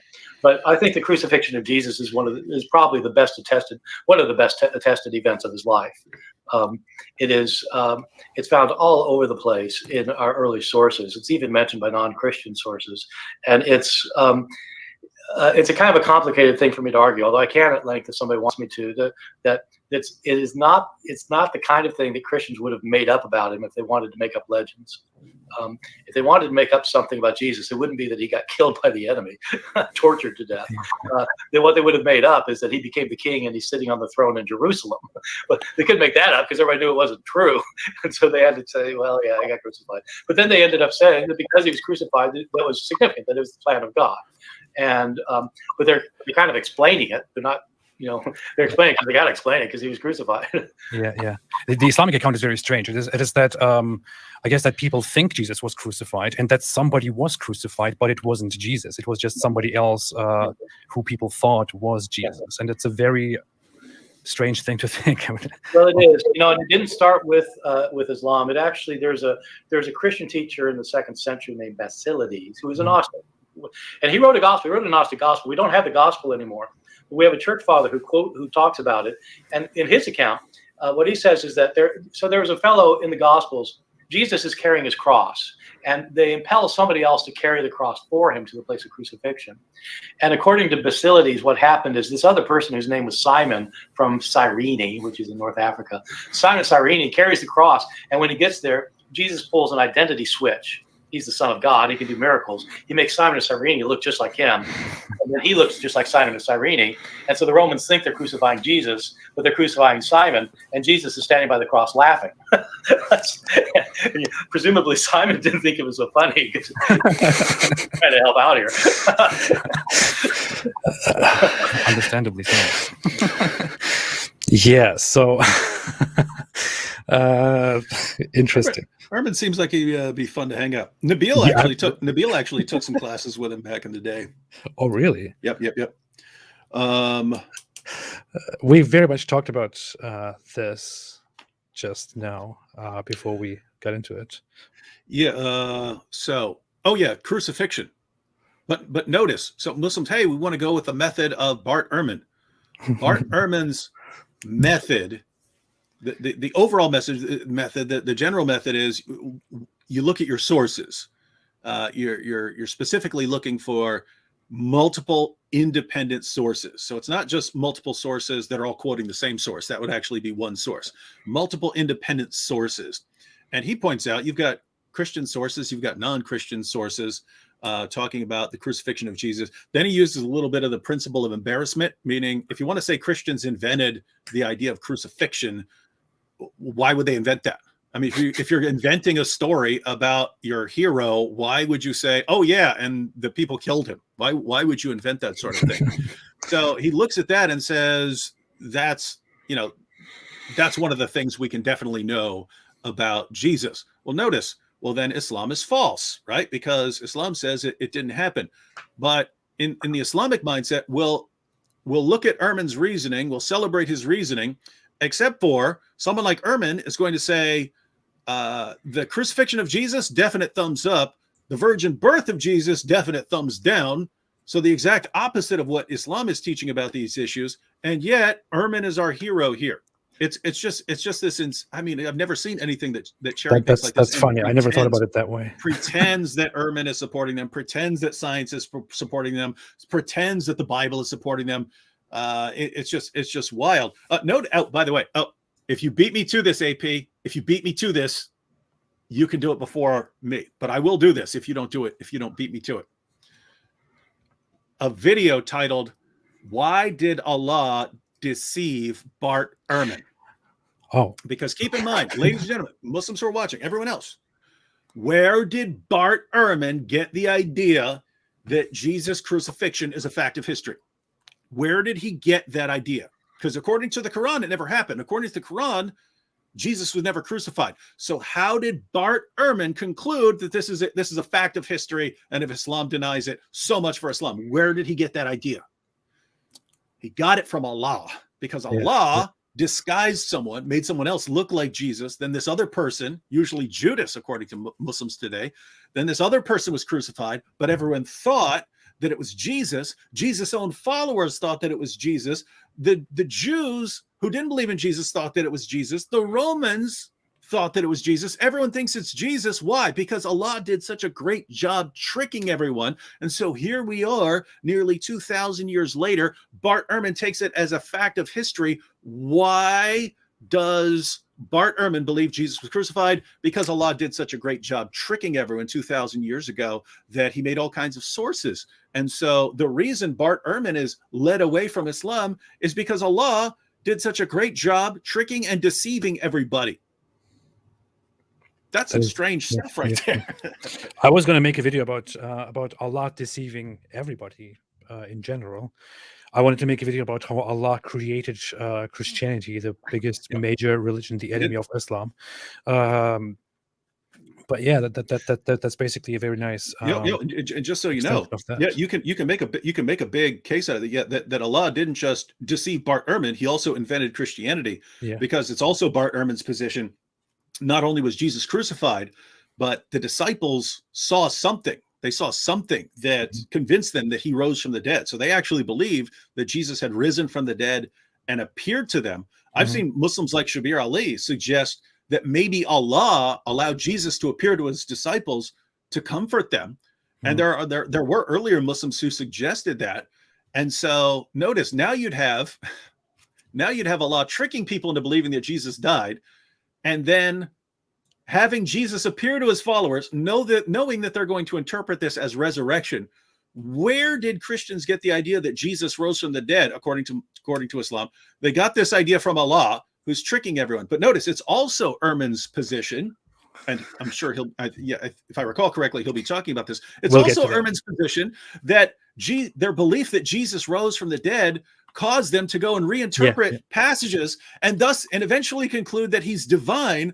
So if this is correct, you've got Allah originating belief in Jesus' death, resurrection, and deity, because he's just too dumb to realize that no one's understanding what he's trying to get across. Add to that, the idea is that Jesus was born from a virgin birth, which gives people the idea, wait a minute, why does that happen? All humans are born with a father and a mother, but this one is not. They ascribed divine origin to that. Jesus goes around resurrecting people, giving life to inanimate beings, which makes people think, wait a minute, nobody can do that. This must be something bigger than human. This must be something greater than creation. He does all these things. According to these stories, Jesus knows the answer to basically every question, and nobody does that. Only something divine divine can do that. So it looks very much like Allah was messing with people and was kind of pushing them to falsely believe that Jesus is God. Yeah, and notice it, since you brought up the virgin birth, that's one of the things where Ehrman would believe that since Christians became convinced that Jesus rose from the dead, now they're going to the Old Testament to find these passages that make sense of this. And one of the things they conclude is that he's born of a virgin, right? It's not just he's divine, he's also born of a virgin. And so according to Ehrman, this is why Christians came up with this story about Jesus being born of a virgin. It's because they're applying these Old Testament passages because they're convinced that he rose from the dead. But wait, according to Islam, Christians only became convinced that Jesus rose from the dead because Allah tricked them into believing that Jesus died on the cross, and then somehow he's making appearances later. That makes them reinterpret these Old Testament passages and then apply the story of the virgin birth to Jesus. And then Islam ends up retaining the claim of the virgin birth when... Why, according to Ehrman, did Christians ever come up with that to begin with? Because of the resurrection. Yeah. So this is like, this is what happens when you guys are cherry picking, and your prophet was the ultimate cherry picker and plagiarist. I have to point out, I have thought for a long time that Islam's adoption of Jesus is so terrible. It makes no sense. It is incoherent. It makes Islam look ridiculous. There is no point for Jesus to be a part of the Islamic narrative. But we will move on, and we will hear more about that in a second. What about the... I'm just shooting out a lot of questions here. I'm sorry, but when it comes to the gospel, okay, this is one of the most important parts that Muslims have distorted. Let's see. I don't remember what this is. The problem is not only that that Islam doesn't accept the Gospels and the New Testament that we have. The idea is also not only that there was a book called the Gospel and that it was lost or corrupted, but also that basically the immediate followers of Jesus, that the early Christians were basically Muslims, meaning they didn't hold any of these heretical Christian ideas, and they were completely in alignment with the Islamic religion and the Islamic way of thinking, of simply regarding him as a prophet and worshiping Allah or God alone, and so on. What could you say about that? So I would say that there are some elements of truth in that historically, and some things I think I would consider to be problems. But on the basic level, the idea that the earliest followers of Jesus thought that he was a human and that he worshipped only one God, and they also worshipped only one God, I would say that that's true. That is true. Okay. Only until here did the Muslim apologists show his response. They cut off the rest. Do you see what's happening here? Yeah. Because why? What he says so far. Because that's what their prophet does. Yeah. Right. What he says so far. Little piece. Yeah. Is what Muslims would say. It's what Islam would say. They cut out the rest and they made it look like this is his response. And notice. So you've got Bart Ehrman here saying that insofar as they believed Jesus was a human being and they believed in God, then yeah, that would agree with Islam. Now, I would dispute the more they learned about Jesus, the more they, you've got them bowing down and worshiping him and so on. Now, if Ehrman wants to reject those and so on, but on what basis would he be rejecting those? You've got a ton of sources. Maybe we'll cover a little bit of it, here in a minute. I'm going to just read a couple of passages, but basically, notice, they believed in one God. Alhamdulillah, they believed in one God. This proves they were Muslims. Guys, every Jew of the time believed in one God, right? Every Jew of the time, every Jew who was there believed in one God. Jesus' followers are supposedly converting to something to join him. And the ones who didn't are condemned. What are they converting to? In other words, if Jesus is coming, this is the picture of Jesus you get from the Muslim sources. Jesus is walking around going, believe in one God, believe in one God. And they want to kill him for it. That makes no sense. Every single Jew there would have said, amen, amen, preach it, go preach it to those pagans over there who believe there are all kinds of gods. Go preach to those pagans. Go, please preach to those Roman pagans over there. Do something, right? But so... And then they killed him because... Oh my goodness, they believed in one God. They believed in one God. This, alhamdulillah. Great, so all the Jews were Muslims because they all believed in one God.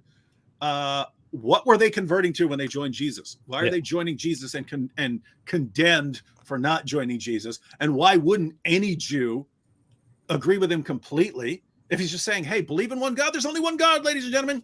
So this is just, so notice, I mean, everyone who believes in one God is a Muslim according to Islam. And yet we're in trouble according to Islam, because according to Islam, anyway. Now let's listen to the rest of what he is saying about the followers of Jesus, the immediate followers of Jesus, and we will be coming to what you just mentioned a few minutes ago. I think that these earliest Christians, though, right after his death, believed that God had raised him from the dead and taken him up to heaven. And in the ancient views, whether it's Greek or Roman or Christian or Jewish, these ancient views, if somebody's taken up to heaven, they're living with God. They are made immortal, so they don't die again, unlike everyone else who dies again. An immortal is just another name for gods in ancient Greek. Jesus was made immortal, and I think that according to his followers, and so they started worshiping him. They didn't worship him as the one only God. But he was a being who deserved worship, and so they considered him to be the Lord whom they worshipped. And I think that happened early on. But they understood that during his life he was a human. Mm-hmm. They would not have agreed with most of the tenets of Islam that differ from Christianity, in my judgment. That I don't think is right historically. But so the deification or turning Jesus into a god would then have begun due to the crucifixion and due to stories about the crucifixion within a lifetime of the crucifixion, basically. Yeah, well, yeah. But I would say at the resurrection. I would say that what happened is, he got crucified. Lots of people were getting crucified. But the difference in his case is his followers came to think that he was raised from the dead. And it's not that he had a near-death experience. It's not that he died and came back for a while and then died again.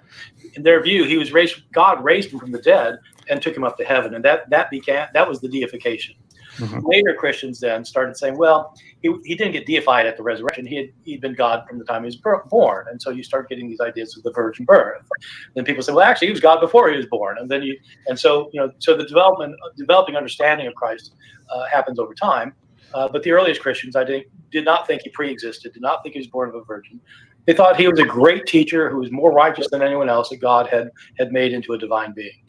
So, okay. Now, here we have so many issues and very big issues for Islam.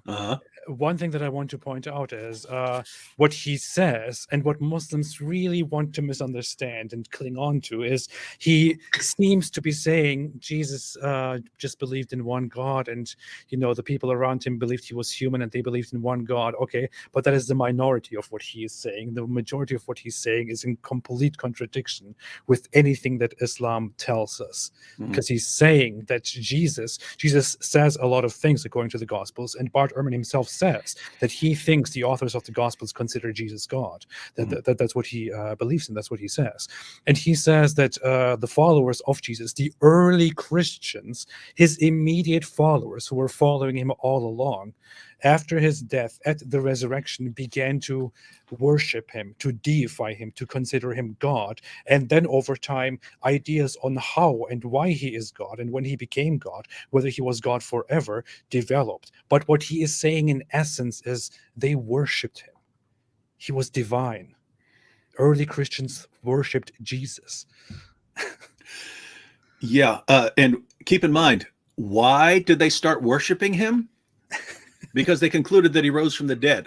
Why did they conclude that? According to Islam, because Allah did such a great job tricking everyone. So the reason Christians concluded that Jesus is God is because of Allah.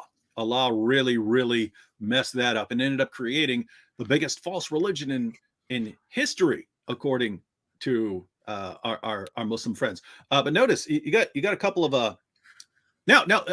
I wanted to point out that, because this applies to a lot of things, there are issues where Bart Ehrman is speaking, and he's speaking just straightforward factually, right? Mm-hmm. So when he talks about textual variance in the Bible, that's not his opinion. are textual variants in Bible manuscripts. It's not his. That's not an opinion that he's putting forward. When he talks about in the 2nd and 3rd century that there were these sort of different versions of Christianity, because as Christianity went out, there's no authority to crack down on people and make them all adhere to orthodoxy. So as Christianity spreads, it ends up combining with these different ideas in different areas, and you end up with different versions of Christianity. When he says that, it's not his opinion. You just had different versions of Christianity with some different beliefs in the 2nd, 3rd century. The Christianity that eventually wins out is the one that could take their, show that their teachings were the 1st century teachings, right? So you have those kinds of issues. Then you have other issues where it's Ehrman's interpretation, right? Because the question is, okay, here's the evidence we have, here's the data, and how do we get to this evidence, right? And so if you're Ehrman, Jesus is obviously not God. He's not born of a virgin. He didn't perform miracles, although, he was known as a miracle worker. So how do we actually get to a point where Jesus is being worshiped? And you need to explain, and you come up with an explanation. So we have here his explanation of how we got to the evidence. If you don't have a problem with God, don't have a problem with a virgin birth and things like that, then you don't really have a problem with the text where Jesus followers are worshiping him during the time of Jesus. If you don't believe in that, then you need a kind of explanation for how we got to those things. But notice, even if you go with Ehrman's explanation, even if you agree with him completely, hey, that you say that does make sense of how we ultimately got to Christians believing that Jesus is God. During his life, they didn't believe it, but then they believed that he rose from the dead. This caused them to rethink things, and now he's risen from the dead. He's risen to be with God. So he's immortal. So he's divine being in some sense. He's what we would call a God or something like that. And then later Christians, no, he was always God. It wasn't that he's raised to that place. Now you've got something that fits together. Suppose you agree with Ehrman. That's how people came to believe that Jesus is God. Yeah. Islam is now false. Why are Muslims appealing to this? Islam is now false. Let me read you 2 quick verses, Muslims. Surah 3, verse 55 of the Quran. Behold, Allah said, so this is Allah talking to Jesus when Jesus is about to be taken away. Behold, Allah said, O Jesus, I will take thee and raise thee to myself and clear thee of the falsehoods of those who blaspheme. I will make those who follow you superior to those who reject faith to the day of resurrection. So wait a minute. Notice what he's doing here. Allah says, Jesus, the people who, you got 2 people. You got the people who believe in you and the people who don't believe in you. The people who believe in you, your disciples. So Jesus is worried about his disciples. He's about to be taken away. Allah says, Jesus, I'm taking you away, but those who followed you, I'm going to make them victorious until the day of resurrection. That makes no sense if they start worshiping him because Allah screwed up and made them think that he rose from the dead, right? So if Allah told Jesus, hey, I'm going to protect you. You want to read it here? So you have Sahih International. When Allah said, oh, Jesus, indeed, I will take you and raise you to myself and purify you from those who disbelieve and make those who follow you. And then they add in submission to Allah alone. But keep in mind, according to Muslims and their interpretation of Ehrman, his first disciples were Muslims, superior to those who disbelieve. How long? For another 2 months? For another 2 months until they start worshiping him? Until the day of resurrection. That's a long time. We're not even to the day of resurrection yet. So Jesus' followers are supposedly still protected from being led astray. Allah is protecting them, right? One more, 61:14. I'll go ahead. I'll pull it up, but you can pull it up too. 61:14. Surah 61, verse 14, ladies and gentlemen. Got the Sahih International there. O you who have believed, be supporters of Allah, as when Jesus, the son of Mary, said to the disciples, who are my supporters for Allah? The disciples said, we are supporters of Allah. So this is Jesus' disciples admitting that they're Muslims. And a faction of the children of Israel believed, and a faction disbelieved. So we supported those who believed against their enemy, and they became dominant. So now here's a question, Muslims. Which Christians, which followers of Jesus became dominant in Christianity? If you want to say there were Muslim followers of Jesus they didn't become dominant, did they? We have no record of their even existing. Yeah. Right? Except if you wanted to say theoretically. But notice, even theoretically, if you wanted to say the original followers of Jesus who were Muslims and didn't believe that he died on the cross and rose from the dead and that he's Lord, they didn't believe that. Well, okay, if you want to believe them hypothetically, did they become dominant? Allah says he helped them, he aided them against their enemy, those who rejected Jesus, until they became dominant. Until they became, you have Pickthall right there, until they became uppermost. When did these original Muslim followers become uppermost over their enemies? You know, it's amazing. You can go to the Yusuf Ali edition of the Quran, the one that has commentary. Yusuf Ali says that this verse refers to Christians taking over the Roman Empire. Guess what? We know what the Christians who took over the Roman Empire believe. They believed in Jesus' death, resurrection, and deity. Those are the ones who became dominant. Those are the ones who became uppermost.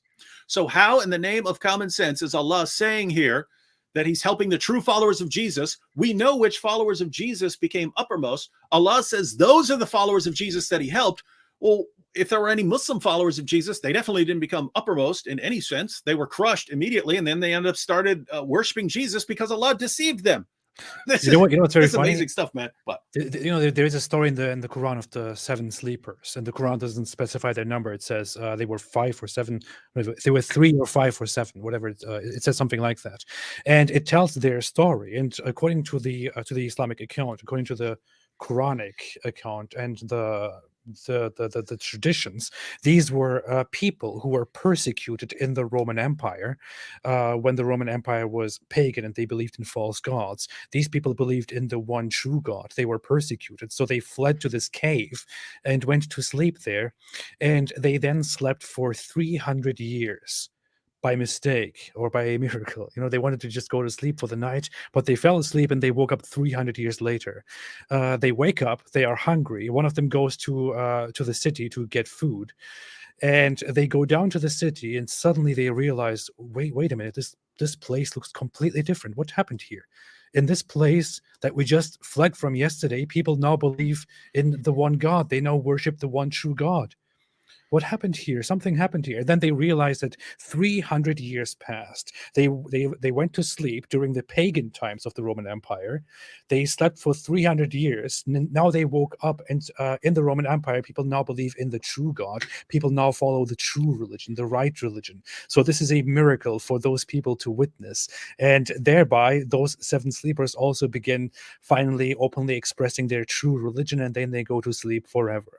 And this beautiful little story happens in the Roman Empire, where people believe in Jesus as God, in the Father, the Son, and the Holy Spirit. This story happens in a place where Christians believe in all these things that Islam says is very bad and blasphemous and disbelief. Why in the world does that happen? How does that make sense? Yep. But hey, he said the Jesus original followers, like all Jews of the time, believed in one God. So yep, they're Muslims. Alhamdulillah, this is our vindication. Ehrman has proven our position. You know what's funny? I wanted to point this out earlier, but in response to one of the questions, in response to the crucifixion question, Bart Ehrman said, and by the way, I'm not a Christian. I don't know if you follow us. No, I'm not a Christian.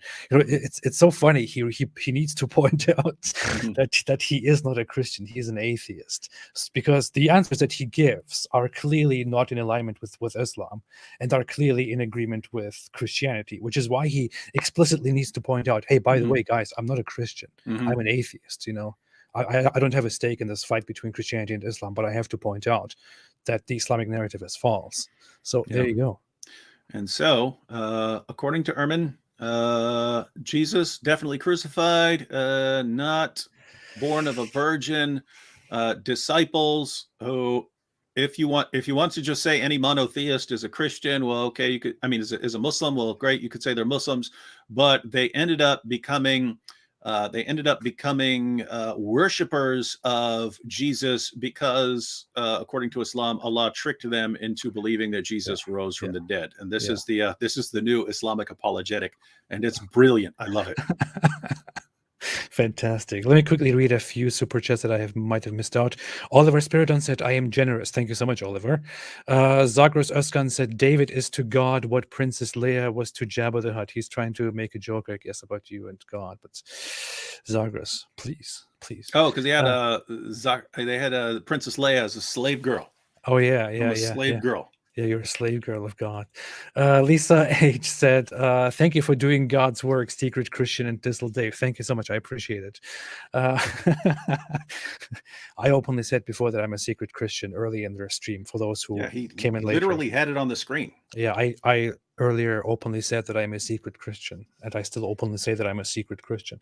Abraham Secoe said, in fact, Jesus was given no book as Islam claims, and this is another proof of how Islam is fake, because Jesus himself is the reason of the existence of the Gospels. Jesus did not have time to write anything.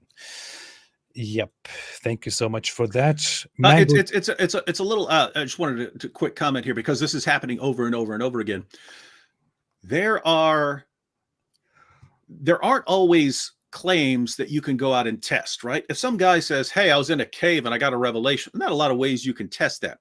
When you start making claims that you can go out and test, so he's making all these claims about Jesus. When he's making these claims, when Muhammad's making these claims, all of a sudden, aha, now we can go and look into this. Aha, the Quran is saying Jesus had this book. Aha, now we can go and test this. Problem is, when we test it, Muhammad's either quoting some earlier source where he got it from that is reliable, or he's totally wrong, right? Yeah. And so it's in any area where he's not appealing, he's not just quoting some correct source. Other than that, he gets everything wrong. And so it's like, hey, here are these dozens of ways we can test you, and you always turn out to be wrong. Yep. Gaming Checkpoint said, Ridwan, do you believe in a man named Jesus and that he really did miracles written in the New Testament? I do think that it is there's no reason to believe that Jesus did not exist. It's absurd. It's take that, Jesus mythers. Yeah, many things and many characters, many historical characters in history are assumed to be real, are assumed to have existed based on pieces of evidence that are much weaker and much lower in number than the evidence that we have for Jesus. There is no reason for me to say, oh no, Jesus absolutely didn't exist. Why would I do that? It's not plausible to do that. Do I believe that he performed miracles? I personally don't think so. I would have different explanations for miracles. But then again, I don't believe in the divine, which is not the point here. The point is that the Islamic accounts of Jesus and the Islamic retellings of the story of Jesus are not just, wrong in so far that they lie about who Jesus really was. They are just completely out of touch with the actual story of Jesus. And it's very easy for me to sit down and say, and to point out that these stories that Islam has about Jesus are fabrications, are based on later accounts, are based on legends, are based on misunderstandings of Christianity, and so on. And that is the point of me analyzing this. This is a big goal against Islam. I just wanted to add, because I want this for future reference, because I just thought of it. You could put different views on a spectrum, and the further you get out towards the fringe, the sort of crazier it gets. So on one end of the spectrum, you have the Jesus myth, because notice all these views are trying to account for how we got what we have. We talked about this with Ehrman earlier, right? Ehrman's got some data, he's got some evidence that he's going with. Here are the sources we have. How do we get to those sources and those beliefs? And there are different ways you can get there. You come up with a hypothesis about how we got there, and then you see how well your hypothesis actually fits. On one sort of extreme, you have the Jesus mythers, right? Jesus never existed. So how do you get from a non-existent Jesus to all of these things in the first century, all of these people believing and following Jesus, Christianity spreading, you've got the original disciples, you've got the Apostle Paul, and so on. How do you get there? Well, they actually come up with stories. You can read the work of Richard Carrier or something like that to get this, but they come up with explanations for how you get all these people believing in Jesus from a non-existent Jesus, right? Then you've got then you've got some people who just think of Jesus like a hippie. So the Jesus seminars, Jesus is going around and he's telling parables, look at the lilies of the field and drawing some moral points. And he's basically a good moral teacher. Then you get to people like Ehrman, they're granting a little more about Jesus, like he believed that he's the Messiah and things like that. But they're still coming up with an explanation for how we eventually got towards belief in Jesus' deity and so on. Then you start getting into theistic positions, when, from a Christian perspective, hey, Jesus rose from the dead. This is a miraculous sign from God. And this, notice, once you accept Jesus rose from the dead, and this is vindication, you start looking at Jesus as like the central figure of history. Yeah. And then, of course, it makes sense that he's born of a virgin. Of course, it makes sense now that he's that he performed all these miracles and so on. Yep. But then you get on the other extreme, you get to this insane position called Islam, where Jesus is just a regular guy, but Allah is constantly sabotaging everything he does. And so notice, it's still, how do we get to the data that we have? How do we get to Christians worshiping Jesus and so on? How do you get to this from a Jesus who's just a prophet, for some reason, telling a bunch of people who already believe in God that they need to believe in God? How do you get to what we actually have? Well, what happened is Jesus went around preaching. He won a bunch of Muslim followers. Then Allah tricked everyone into thinking that he died on the cross, then tricked them into thinking that Jesus appeared to them. So now they believe in the resurrection.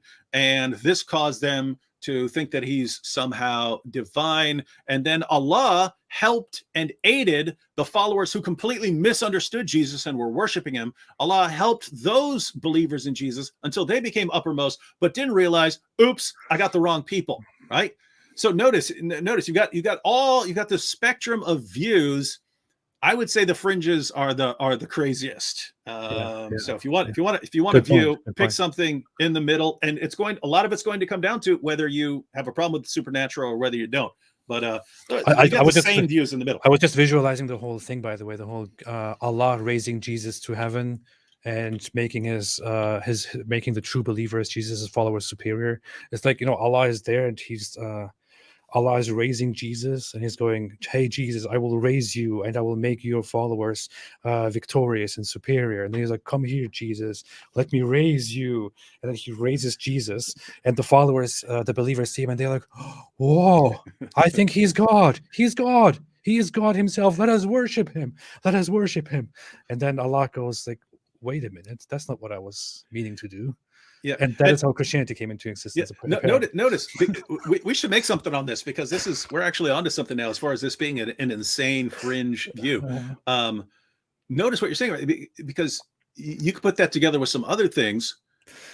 If Allah just wants to preserve Jesus' message of the oneness of God and so on, why does he do all these things which caused people to believe in Christianity? So notice the virgin birth. Why is Jesus born of a virgin, according to Islam? No explanation. He just decided. Why does Jesus live the most miraculous life in history, according to Islam?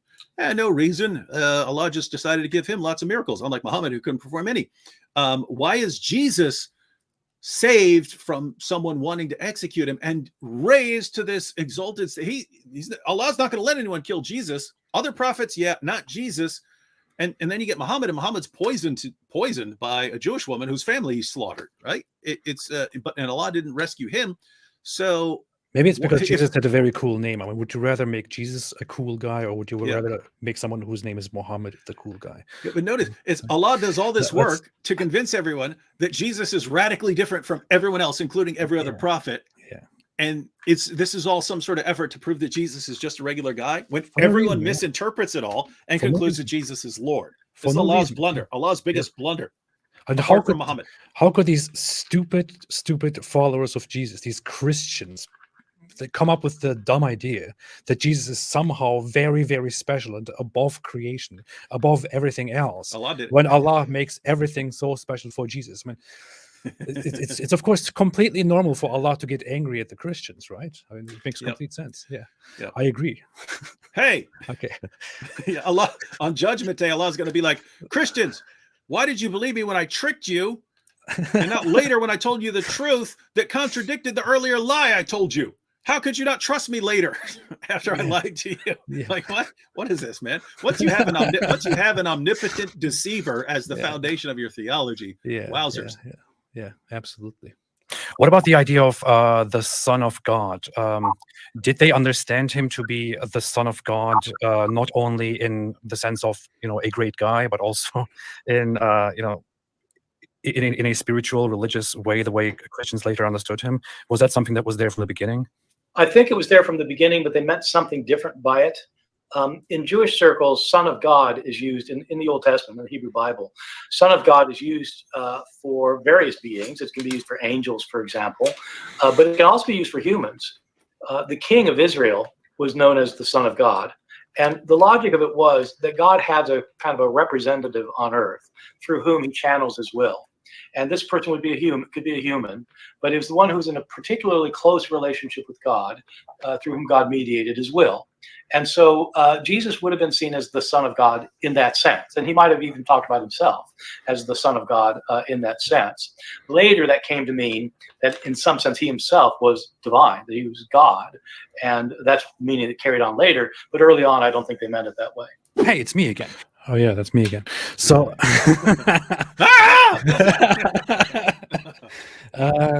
one thing that's very funny that I want to point out is now I forgot it because of me jumping in. Oh yeah, one quick distinction that I want to make. So he says that they knew him as the Son of God, but they probably meant something different. Is what he says, and I would say, in all honesty, I would possibly agree with him in a way when I read the Gospels or the earliest accounts about Jesus. The issue is compare that with the Quranic account about Jews in Quran chapter 9 verse 30, where it says, and the Christians say the Messiah is the son of Allah, and the Jews say Ezra is the son of Allah, and that is what they adopted from those who believed before them. May Allah destroy them. How deluded are they? We have no records of Jews ever considering Ezra to be the son of God. There is no such thing. We could probably have records of them referring to him as a son of God in a sense that he is very special. They could also refer to David or to others in that sense as very special, as very, very close to God.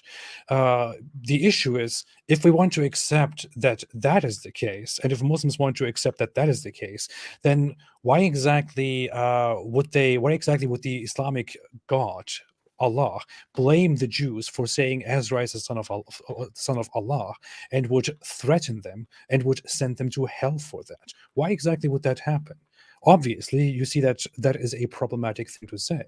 Mm-hmm. There are multiple problems here. You're quite okay. You're fine now. Oh, there are multiple problems here. Notice, if any Muslim agrees right there, no one's a son of God in any sense, according to Islam, right? Yeah, not even in a figurative sense, So if Ehrman is right here, so you could grant everything Ehrman said, and as I pointed out before, there are things where Ehrman is speaking factually. This is the way things are, and he's right. It's that's what the evidence is. There are other times when he's giving his interpretation, like how we got to the evidence. This is one of those areas where he's giving his interpretation, how we actually got to the evidence, and you put together a kind of story. Well, if you're starting out with Jesus not being God or the real, the Son of God, how do you get to claims where Jesus is the divine Son of God? And so it's generally you look for some sort of evolutionary account where, things change over time. So that's one issue.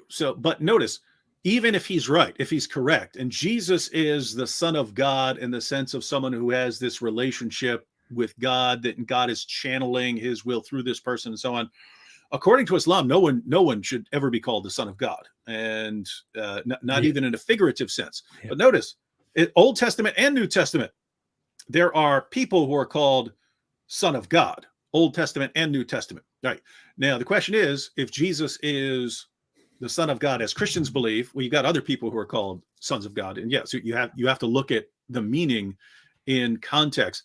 The reason I would disagree with Ehrman here is you just had too many passages where and passages that go back to a very early stage where Jesus sounds like he's thinking of more than just being a mere human being. I'll give you an example here. So we'll go to, let's see. All right, so this is Matthew chapter 11, where Jesus says in verse 27, all things have been handed over to me by my Father, and no one knows the Son except the Father, and no one knows the Father except the Son, and anyone to whom the Son chooses to reveal him. This is Matthew, but it's also Luke, which means it's classified as Q, sayings, a collection of sayings, either oral or written, that predates Matthew and Luke. It's considered very early. So this is an early reference where Jesus is claiming this absolutely unique relationship with the Father. You've got the Father and the Son. No one knows the Son except the Father. No one knows the Father except the Son. And you can't know the Father unless Jesus reveals him to you. Doesn't sound like he's just, when he calls himself the Son in these kinds of contexts, it doesn't sound like he's just referring to himself as another human being. So I would disagree with that. But here's the thing. So Ehrman has his view of how we got to things. Christians have their view of how we got the evidence here. Whoever's right, Islam is wrong. Right? Whoever's right. So whether it's just a figurative title or whether it's a literal title, Jesus didn't have either title according to Islam. And so, wait a minute. Islam is wrong according to me. Islam is wrong according to Bart Ehrman. Muslims, stop quoting Bart Ehrman. It's an embarrassment to you. Yeah. I quickly want to bring this up here. Quran chapter 9, verse 30, the Jews say Ezra is the son of Allah, and the Christians say the Messiah is the son of Allah. That is their statement. From their mouths, they imitate the saying of those who disbelieved before them. May Allah destroy them. How are they deluded? We still need to go to a Jewish gathering and ask people why they keep saying Ezra is the son of Allah. We still need to do that. Yeah. One more passage. So this is from the book of Matthew, although it's also in Mark and Luke. Matthew chapter 22, starting at verse 41. What you have is people keep trying to trap Jesus in his words in order to set some people against him and so on. But Jesus all of a sudden asks a question, and he's talking to the religious leaders. And he says, now, while the Pharisees were gathered together, Jesus asked them a question, saying, what do you think about the Christ? Whose son is he? They said to him, the son of David. He said to them, how is it then that David in the Spirit calls him Lord, saying, quote from David, the Lord said to my Lord, sit at my right hand until I put your enemies under your feet. If then David calls him Lord, how is he his son? And no one was able to answer him a word, nor from that day did anyone dare to ask him more questions. So this is an example of a passage where it doesn't sound like Jesus is saying that he's a son in the sense of being a king of Israel or something like that, right? Because look at what he's saying here. He's saying, who's the Christ? Whose son is he? They say the son of David, descendant of David. He said to them, then how does David call him Lord? Saying the Lord said to my Lord. So this is considered a messianic psalm. And the Lord there's Yahweh said to my Lord, sit at my right hand until I put your enemies under your feet. So you have Yahweh speaking to someone that David calls Lord. That Lord is the Messiah. So Jesus is saying, hey, you guys are calling the Messiah the son of David, but David calls the Messiah his Lord. So how is he really the son of David? If son of God, so what he's saying is that, wait, this is the son of God, not just the son of David. Here it looks like he's saying, hey, you guys have this idea of the Messiah. The Messiah is bigger than you're aware of. He's something more than the merely human king that you're aware of. But notice this is in Mark, this is in Matthew, this is in Luke. I've never seen any reason not to treat this story as authentic. Yep. Again, here's an area where I would just I would disagree. I think it has some strong indications that Jesus considered himself the Son of God. Which, no, keep in mind, you don't have to you wouldn't have to believe in God and believe a Christian in order to believe that, right? You could say, Yeah. I mean, if you say Jesus is the Messiah, you don't, I mean, if you say Jesus believed that he was the Messiah, you wouldn't have to believe that he's actually the Messiah. You'd say he was mistaken. He thought of himself like that and he was wrong. Well, similarly, you can say Jesus thought of himself as some sort of exalted divine son who was the Messiah, and you can say he was just wrong. I mean, to me, it's absolutely plausible that Jesus thought of himself as God or as Son of God. But then again, who am I? So there's a thing. Yeah, and again, the cool part is Ehrman agrees that Jesus was considered Son of God in some sense, and so Islam is false, no matter what. No matter what, Islam is false. Wrong, Muhammad. As we were just talking about this whole stuff, I just had a moment and I was thinking to myself, what am I doing? You know, why do I have a giant channel in which I talk about religion? It's like, how did that happen? How did that come into existence? You're a secret Christian. I don't know. Maybe I should be doing something else here. I'm thinking right now of turning this channel into a gaming channel or something. I will see. I will think about that. Let me know, everybody. AP Gaming. Apostate Gaming. Apostate Gaming, yeah. Okay. Is there any different gospel that is, in your opinion, or according to your findings, more authentic than the recognized gospels that we have within the New Testament? No, I don't think so. I think that the four we have are the oldest ones that we have. There were some that had been written earlier that we don't have anymore, but these four are the four oldest. And the first three in particular, Matthew, Mark, and Luke, have a good deal of historical material in them. John also has some, but it's a very different kind of gospel. The later gospels tend to be, for one thing, they're much later, and they're more highly legendary. So I don't think that there are any other gospels that give us much historical information that's not already in the New Testament. What about, do you want to include the next question? The next question is about Paul. I don't know if there's much to add here. We basically addressed much of this. Paul, the authenticity of Paul's texts, some of which, as far as I understand it, precede the earliest gospel that we have. How authentic are the accounts of Paul? So the New Testament has 27 books altogether, and 13 of them claim to be written by Paul. So they're called the Pauline epistles. But of those 13, 6 of them are now doubted by scholars. Scholars think that 6 of them actually weren't written by Paul, but by people claiming to be Paul later. And I think that judgment is right. The other 7 are sometimes called the undisputed Pauline letters. They include many of the longest letters. And I think that they do go back to Paul. And in some places, Paul talks about things that Jesus said and did during his life. Paul says a lot about Jesus being crucified and being raised from the dead. And, and so that's a lot of Paul. But he does occasionally mention something Jesus said or did. And that is older information than we get in the Gospels, because these letters were written before the Gospels. Mm-hmm. All right. Just one quick comment on that, since he's talking about Paul, and this ties into something earlier where it's one of the things that you have to account to. So you have to account for how people started calling Jesus God. And Ehrman seemed to be claiming, well, they thought of Jesus as just, an immortal at first, and then, later people came on. But in Philippians, which is he referred to the undisputed letters of Paul. Philippians is one of the 7 there. You have this passage where Paul records an early Christian hymn, a song that they would gather together and sing. So Paul records an early Christian song. So this is very early. This is well within the lifetimes of Jesus' original followers. Paul knew the original followers. He went up to Jerusalem repeatedly to interact with the original followers. And if he were off on something theologically, seems like he would have been corrected. But Paul says in Philippians chapter 2, verse 5, have this mind among yourselves, which is yours in Christ Jesus, who, though he was in the form of God, so you have like NIV will say in very nature God, and you have here he's in the form of God, who, though he was in the form of God, did not count equality with God a thing to be grasped, but emptied himself by taking the form of a servant, being born in the likeness of men.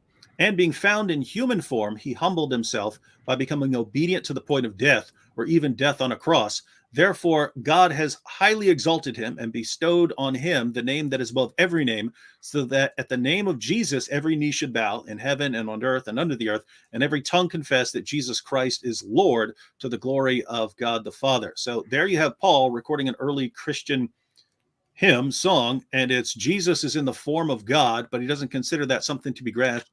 He empties himself, takes on the nature of a human. So it's not a human who is eventually raised to a divine status. It's someone who lowers himself to humanity, then eventually gets raised back up. You also have the distinction between the Father and the Son there. And again, you have this very early in Christian history. And so Which text was that you just read? that was Philippians chapter 2, Philippians. Okay. starting at verse 5. Okay. And so, yeah, it's put it this way. I think it's a bit Which harder. is part of the undisputed Pauline epistles. Yeah. Yes. And so basically, I think it's a bit harder to get the view of Jesus as divine and as someone who entered creation and then was raised back up is really, really early. So if you want to say how they got to it really early, which you could still do as Ehrman, you could just say the resurrection really just blew their minds and they concluded that he's divine. But yeah. Yep. Fantastic. It was your idea. We talked about this briefly before, but that the gospel in its original setting and according to the ideas of the earliest followers of Jesus would not be in alignment with the Islamic understanding of religion, right? I mean, to some extent it is. I mean, they believe that there's one God and that he has prophets and that the Old Testament's a sacred book and, the New Testament's important, but the earliest Christians, they didn't have a New Testament, obviously, but they would not have subscribed to many of the teachings of Islam because the teachings hadn't been invented yet. It's hundreds of years later that they came into being. This is a very Islamophobic comment that Bart Ehrman made. Yeah, but they believed in one God. They believed in one God, so they were Muslims. Yeah. In one God. And what he means by one God is in one God. He's not going into the detail of it. Yeah. Christians believe in one God. Not according to Muslims, though. That's the problem. Well. And were the Christians throughout the history of Christianity over the next 7 centuries especially vastly consistent with mainline Christian ideas, such as that Jesus is somehow the Son of God, that he's somehow divine, and all these things? That this was a dominant, a vast idea among Christians, right? So a lot of my books deal with this issue, and one of the things that I argue at length is that in the earliest centuries, in say the 2nd century, the 3rd century, so I'm talking like 100, 200 years after Jesus, there was a lot of diversity within early Christianity. There were various groups of people who claimed to be followers of Jesus that had different books from the ones that got into the New Testament. They claimed these books were written by apostles, and they supported views that there were lots of controversial views floating around. There are Christians who said that there are 2 separate gods. Some Christians said there are 12 gods. Some said there were 36 gods. Some people said Jesus wasn't really a human being, but he was fully God. Others said he's human, but he wasn't God. So there are all sorts of views about all sorts of things in the 2nd and 3rd centuries. Most of those views got hammered out by the beginning of the 4th century when the Emperor Constantine had become a Christian. And from the 4th century to the 7th century, there's still lots of diversity, but the diversity has to do with things that most people would consider to be more minor. There were big debates, like really going at it debates. But, they agree, everybody agreed. Jesus is God. He was also human. There's a Trinity. They agree with these basic things. Yeah, they very much just disagreed on how to explain these things together and had if Jesus is God and he's man, how does it work? Is he 50% of each? Is he 100% of each? The view that came out, by the way, is that he's 100% God and 100% man at the same time. Okay. Wow.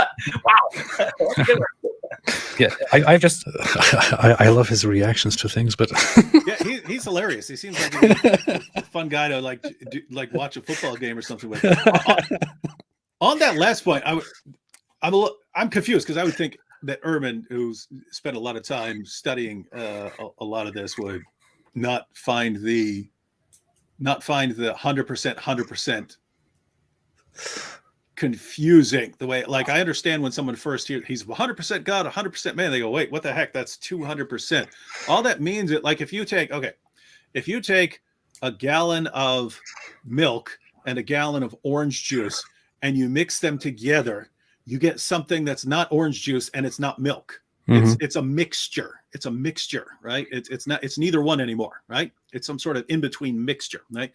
If you take a gallon of milk and a gallon of orange juice and sort of just, attach them to one another without mixing them, you still have something that is 100% milk and something that is 100% orange juice, right? So when we're talking about the nature of Jesus, he's right. He's right. It's, hey, if you're saying Jesus is God and he has a human nature, how are you going to explain this? Are you explaining it? And so the conclusion of the debates was, it's not a mixture. It's not now he's half God and half man. It's he has a fully divine nature and he has a fully human nature. He's an actual human being, and those natures were together in Jesus. So anyway, I was confused by him not getting that.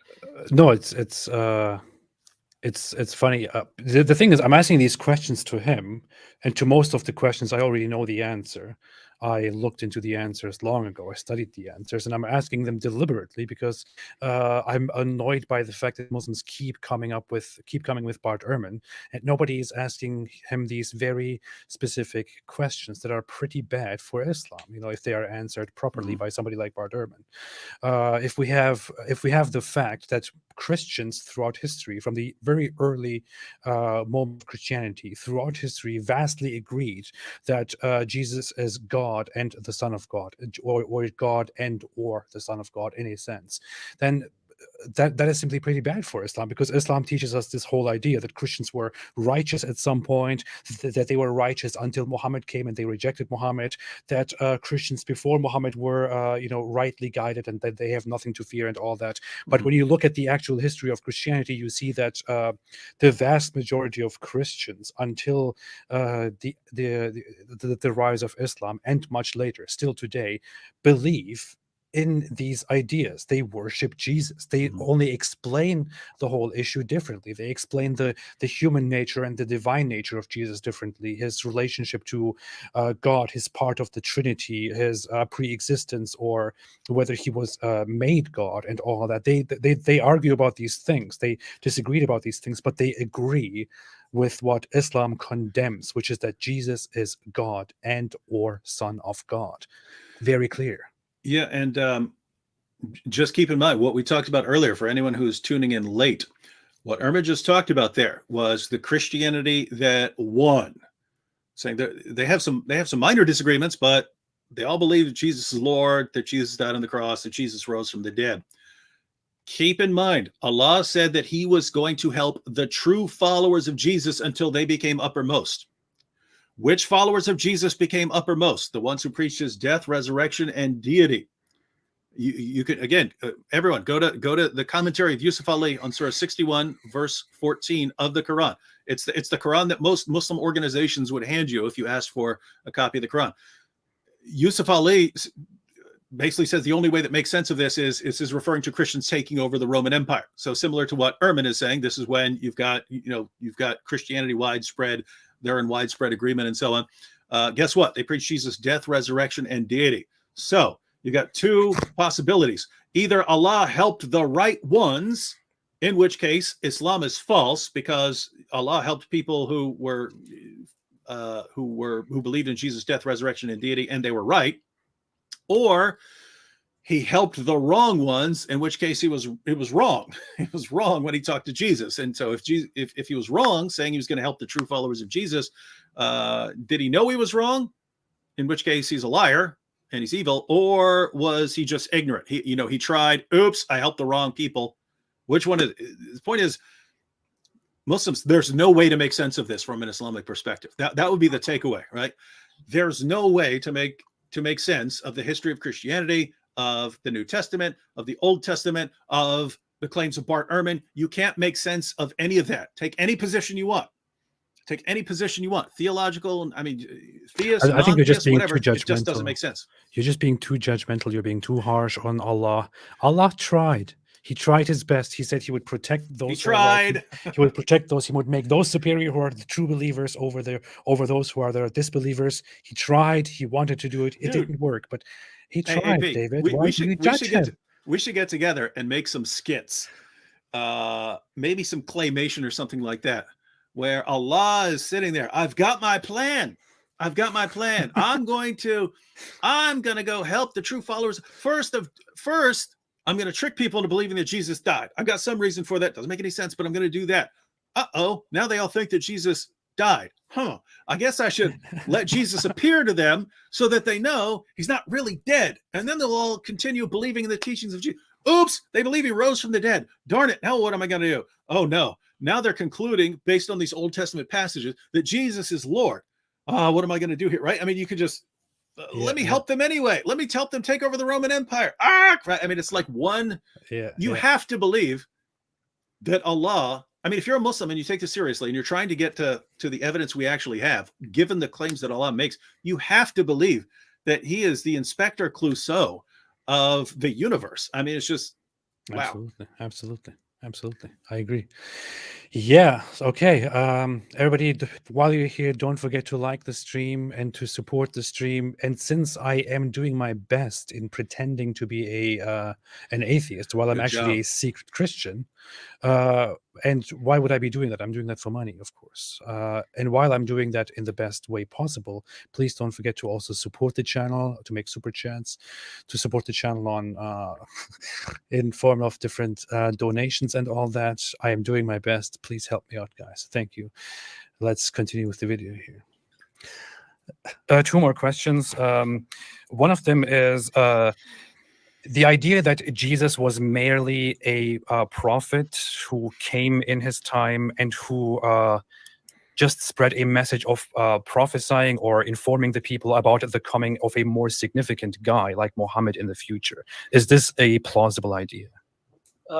It's plausible up until the time that you say that he's predicting somebody yet to come. I think that Jesus thought that he was the last. I think he was a prophet in the sense that he believed that he was speaking God's word. And I believe he thought he was the last prophet. I think he thought that he was the Messiah who was to come. And that in his view, I don't think Jesus expected to get crucified. I think just the opposite. I think Jesus expected God to send his kingdom to earth. And when the kingdom came to earth, he was going to make Jesus the Messiah.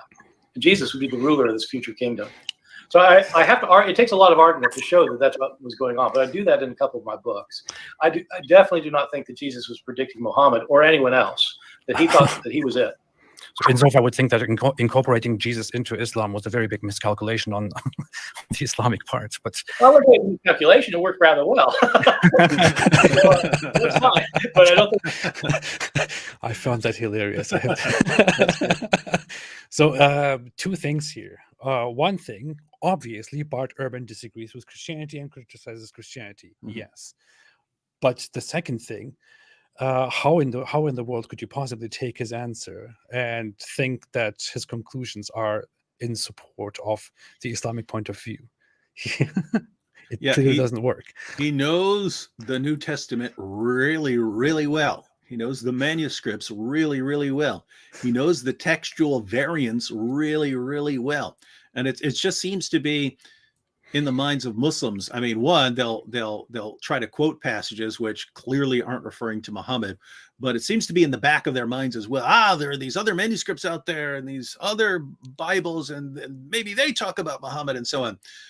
Well, here you have Ehrman. I mean, would have been very easy to say, well, you could say, because notice he's very generous. He seems to very often try to say, well, in the sense of this, you could be right. So, yeah, you're claiming that Jesus followers were Muslims. You know, if you're thinking they're monotheists or something, maybe. He's trying to be very reasonable. And here it's just, no, there's nothing to indicate that Jesus was talking about someone else. So, I mean, I do find it interesting that Ehrman, so he thinks that Jesus believed he was the Messiah. And he's like, he's last. He's like the final thing, which doesn't make sense if Muhammad's coming later. Let me just give an example why that is. I'll read through it real quick, and then we can go on, or you can add your comments. But so this is Mark chapter 12, and I think this would be. You have a bunch of passages like this, a bunch of stories, a bunch of sayings of Jesus, where he's sort of the big finale. So Matthew chapter 12, I'll just start at the beginning. And he began to speak to them in parables. These are one of Jesus' stories, which he's using to get a message across. A man planted a vineyard. So the man here in the parable is God. I'm not saying God is a man here. It's just the parables are meant to illustrate something in language that people could understand because they're familiar with all this stuff. And then you're making, a moral point or a theological point. So a man planted a vineyard and put a fence around it and dug a pit for the winepress and built a tower and leased it to tenants and went into another country. When the season came, he sent a servant to the tenants to get from them some of the fruit of the vineyard. And they took him and beat him and sent him away empty-handed. Again, he sent to them another servant, and they struck him on the head and treated him shamefully. And he sent another, and him they killed. And so with many others, some they beat and some they killed. He had still one other, a beloved son. Finally, he sent him to them, saying, they will respect my son. But those tenants said to one another, this is the heir. Come, let us kill him, and the inheritance will be ours. And they took him and killed him and threw him out of the vineyard. What will the owner of the vineyard do? He will come and destroy the tenants and give the vineyard to others. Have you not read the scripture? The stone that the builders rejected has become the cornerstone. This was the Lord's doing, and it is marvelous in our eyes. So Jesus is trying to tell a story about him approaching his listeners. And he says, he gives them a story. Okay, there's a guy. He puts together a vineyard and he leases it out to people. And then he sends some people to collect the money. These are referring to the prophets. He's sending prophets to them. And instead of believing the prophets, they beat them, they kill some of them, and so on. And so finally he says, all right, enough of the prophets. I'm sending my son. I'm sending my son.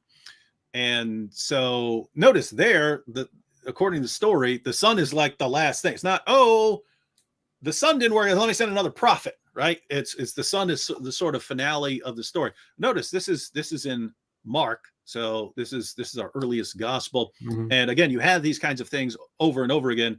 So it looks like Ehrman is taking these seriously as going back to something that Jesus taught. Like he sees all the prophets, and then it gets to him, and he's the main guy. Yeah, he's it. He's the final. And that doesn't fit with Islam, ladies and gentlemen. So stop not at all. Ehrman. That is completely in contradiction with Islam. Entirely in contradiction with Islam. It is entirely in contradiction with core Islamic beliefs, with what the Quran says. It doesn't work. It doesn't work. Oliver Spiridon made a super chat and said, "Dear AP, I like the way you talk, the way you respect people. Remember, when people die, the world won't remember them of their religion or atheism. The people will just say this man was good." Mm-hmm. Thank you so much. I appreciate it. I just want you don't respect Ali Dawa. You say mean things about him, man. So I just wanted to clarify that. AP respects a lot of people, maybe most people, but he's very disrespectful towards certain people. So just clarify. Yeah. Right. Well, the thing is, I have to clarify, I really respect a lot of people. I really like people. I really forgive people and really give them the benefit of the doubt. And even after having long fights with Mohammed Hijab in the past, I said in a video or in a live stream that I don't hate him. I don't blame him. I think he simply does what he is driven to, what he thinks is right, and what he thinks is justified in his own belief and in his ridiculous impulses. The thing is, sometimes you just get to a stage, like with Ali Dawa, that guy. I mean, it's very hard for me to be charitable with somebody like Ali Dawa. I try really hard to be good. I try really hard to be forgiving. I try very, very hard to be patient. But then this guy comes. Yesterday, he published a video in which he talks about this guy who was charged for pedophilia or something. In that video, he talks about out of nowhere, he mentions Douglas Murray. Then he mentions you, and he says that Douglas Murray, people like Douglas Murray and David Wood, they are the people who fit the profile of a pedophile. That's what he says about you. Out of nowhere. Notice. Notice. There is no world where I fit the profile. I don't know about Douglas Murray. I think, isn't he gay or something? Maybe he's saying something about that. Yeah. D Wood likes boobies, but anyway, the point here is you can lay out the characteristics of pedophiles. There isn't. I can't imagine one that I like boobies too much, man. But here's what's amazing. If you look at why Ali Dawa was doing that, why he would just say something, I'm going to say he fits the profile of a pedophile. It's because, think about this. His prophet had sex with a prepubescent girl. Ali Dawa said that he would tell his 9-year-old daughter that if she's ready, then she could be married. Yeah. But then they get made fun of for that. And I made an entire video called Ali G Dawa. Ali G Dawa. because Ali G, the famous Sacha Baron Cohen character, was saying these ridiculous lines like, "If there's fluff on the muff, then she's old enough." He was talking about voting, right? But it sounded like he's talking. It sounded like he's talking about sex. But the guy acts just like Ali Dawa. Right? So I was calling it Ali G Dawa and showing how he would actually, Ali Dawa would actually agree with those things, and so on and so. But notice the tendency, because they do the same thing with Jesus, they do the same thing with other prophets. It's, hey, they're making fun of Muhammad for this, so therefore let's make up something and attack Jesus, whom we respect, in his mother Mary, and let's say she was a prepubescent girl. Let's say Rebecca was 3 years old. Total lie. Even, wait a minute, you're saying Isaac, a prophet, had sex with a 3-year-old girl. Why? Because your prophet had sex with a 9-year-old, and you're trying to make it look like Isaac is worse than your prophet. But you respect the prophets. And so there's just this tendency. We've talked about the tendency to cherry pick, to twist things in order to bring them, make them fit Islam. But then there's this other tendency of, hey, there are all these things you guys keep making fun of our prophet about. And so let's just lie about you guys in response. You're telling the truth about our prophet. So in response, we're going to lie about you and your religion and so on. And it's just seriously. Yeah, what he did in the video about me is, I keep watching the video. I keep watching it because I feel like, what is this guy talking about? He's just making up these things now. And then he comes to me. He talks about me. First off, he lies. He says that I rejected a face-to-face debate with him, which is not true. I explicitly said to him, hey, I don't want to have a face-to-face debate, but if you really want it, come here and we will have it. But what I will not accept is having a live crowd of your audience in front of me, because I don't think, I just don't want to do this. I don't want to do that. It is completely necessary. If you are the one challenging me, come here, let's do this. Let's stream it to a live audience. Let everyone watch it. And he goes out there, lies about me. And what he then says is that I told him before that I would have sex, I would consider having sex with my children, with my son or my daughter, and I would be okay with others having sex with their family members as long as they use protection. That's what he said in his video about me. I know, I'm sorry, this is very explicit, very brutal, but this is what he says about me in the video. And keep in mind, these are mainstream popular Muslim apologists. It's not some fringe weirdo, right? You could go on and find a Christian or an atheist really weird person saying horrible things, saying things like that about people. That person would not become popular. That person wouldn't become popular. You go around saying those things as a Muslim apologist, and suddenly you become the hero, and it makes you more and more popular. The more you lie, the more you deceive, the more you heap completely false insults on people, the more popular you become. And once again, guys, does the true religion, does the true God, does the true prophet need this? I mean, I have to say, I think one thing.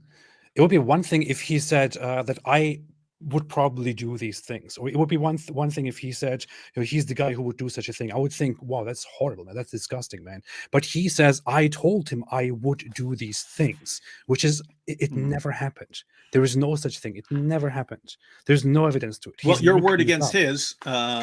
He's one of the biggest liars on the planet, which is why he's so popular. It's ridiculous, man. It's very hard for me to be charitable with somebody like him. It's just very, very hard. I briefly mentioned Ali Dawa as someone you're not respectful towards, and then we had like this this tirade. It is, look, man, I really think we're watching these guys, and they're basically drowning.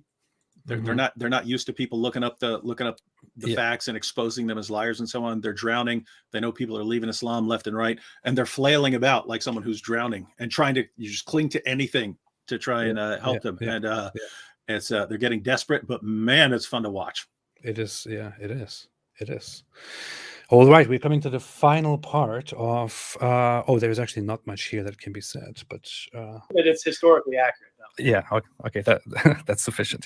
Finally, what do you think about the comparison between Muhammad as a figure? I don't know how much you are familiar, but Muhammad as a religious historical figure and Jesus as a historical figure. Do you think they are similar, comparable, different? What is your view on this in general? In terms of their messages, you mean, or in terms of whether they historically or who we think they were, or what? In terms of their messages, and as far as we have information on them, on how they were. Well, I'm not a scholar of Islam, and so I'm not really equipped to say whether the sources on Muhammad can be considered reliable from a critical point of view. Of course, they are from a Muslim religious point of view. They're completely reliable. And that can be said about Jesus, too. From a conservative Christian point of view, the information on Jesus is completely reliable. What would a hardcore historian who doesn't have any religious commitment one way or the other say about Muhammad? The way I understand it is that there are controversies among historians about how accurate our sources are about Muhammad, but I'm not equipped to give you the details. With Jesus, I'm equipped to give you the details that we do have historical information, but a lot of legendary material as well. In terms of their messages, I think it's really important to understand that Jesus and Muhammad are living in very different times and places. They have different assumptions about the world, different presuppositions. Jesus is a first century apocalyptic Jew. And so, he has a very different message from anybody living hundreds of years later, I think, whatever the person's religion, including Christians living hundreds of years later. I mean, Christians contemporary with Muhammad have a very different view of Jesus from the one that historians today would have. Thank you so much for that. So there was not much on his part to add to that question. In all honesty, that was not a question that I prepared beforehand. I just wanted to add that at the end. But what he basically said is there's little that we can say about it. Different environments, different standards, and so on. So yeah. So we're stuck with we're all stuck with the evidence, right? We all have that. We all have the sources that exist and so on. And the question is how we got that information. And you have a Christian perspective, you have a critical atheistic perspective of someone who actually, studies the sources. You can always have dumb perspectives of people who don't study, but Ehrman, he studies and stuff. So, you should listen to what he's saying and see if it really accounts for the data. Yeah. But the point is, whoever's right, Islam is wrong. Whoever's right, Islam just has to be wrong. And Islam has the position that can't possibly be reconciled with the evidence we have. Like Jesus mythers, right? Jesus mythers. I think it's a ridiculous position. But you can, by a stretch of the imagination, come up with a story, I think a bad one, about how you started off with no Jesus and then you got to a bunch of people believing in Jesus. I think you could come up with a story. I don't think it's believable. But when you're dealing with Islam, you're dealing with a story that is completely incoherent. It doesn't fit no matter what. It doesn't make sense that God is sending Jesus, promising Jesus that he's going to protect his followers until the day of resurrection, then deceives those followers, convinces them to worship Jesus as Lord, then helps those followers until they become uppermost, then sends Muhammad to rebuke and kill those guys who believed in the lie that he sent. You cannot make sense of this, right? It is completely incoherent. And so you have a bunch of positions, theistic and non-theistic, which do a better or worse job of accounting for evidence, but they're not completely impossible positions, right? When you get to it, they're just various degrees of, how well they account for the evidence that we have. And then you have Islam, which is the one position that can't possibly be true. There's no way to make sense of it. And Muslims, if you don't believe me, tell your scholars to come on and we'll just iron this out. Like I want a coherent picture that actually fits the evidence we have and it fits what the Muslim sources say. So show me, given them what the Muslim sources say, how we got to the evidence we have. You can't do it because it's impossible. You can't, what your prophet said, he shot himself right in the foot, because that's what happens when you appeal to Jesus and completely contradict him, right? You appeal to his followers and you completely contradict them. It just doesn't work out. True. All right. That's fantastic. Thank you so much, David, for joining and for doing the whole thing that you did. Let me quickly read the super chats that we have here before I forget them. I know you have a lot of time. Okay, Mango Tea made a super chat and said, "Why is it that Islam makes you angry, lazy, and ignorant? Many Muslims have these traits." Well, I wouldn't say that. I would never say something like that. I would say though that Islam made me angry back in the day. It also made me ignorant, and maybe it made me lazy. It's just, I don't know. It has certain aspects. It teaches you to be hostile. It is very authoritarian, and if you are under constant pressure, under constant authoritarianism, you will likely become very angry and very hostile. And if your religion teaches you that you should only believe in this one thing and nothing else, that will make you ignorant. And that, I would say, is an explanation to that. I would say that Islam actually, I mean, you can see why in Islam it would lead to things like that, right? Because you're the best of peoples, other people are the worst of creatures, and yet they very frequently turn out to be much more powerful than you. And you get this sort of rage building up. Why is this happening? Why are all these people?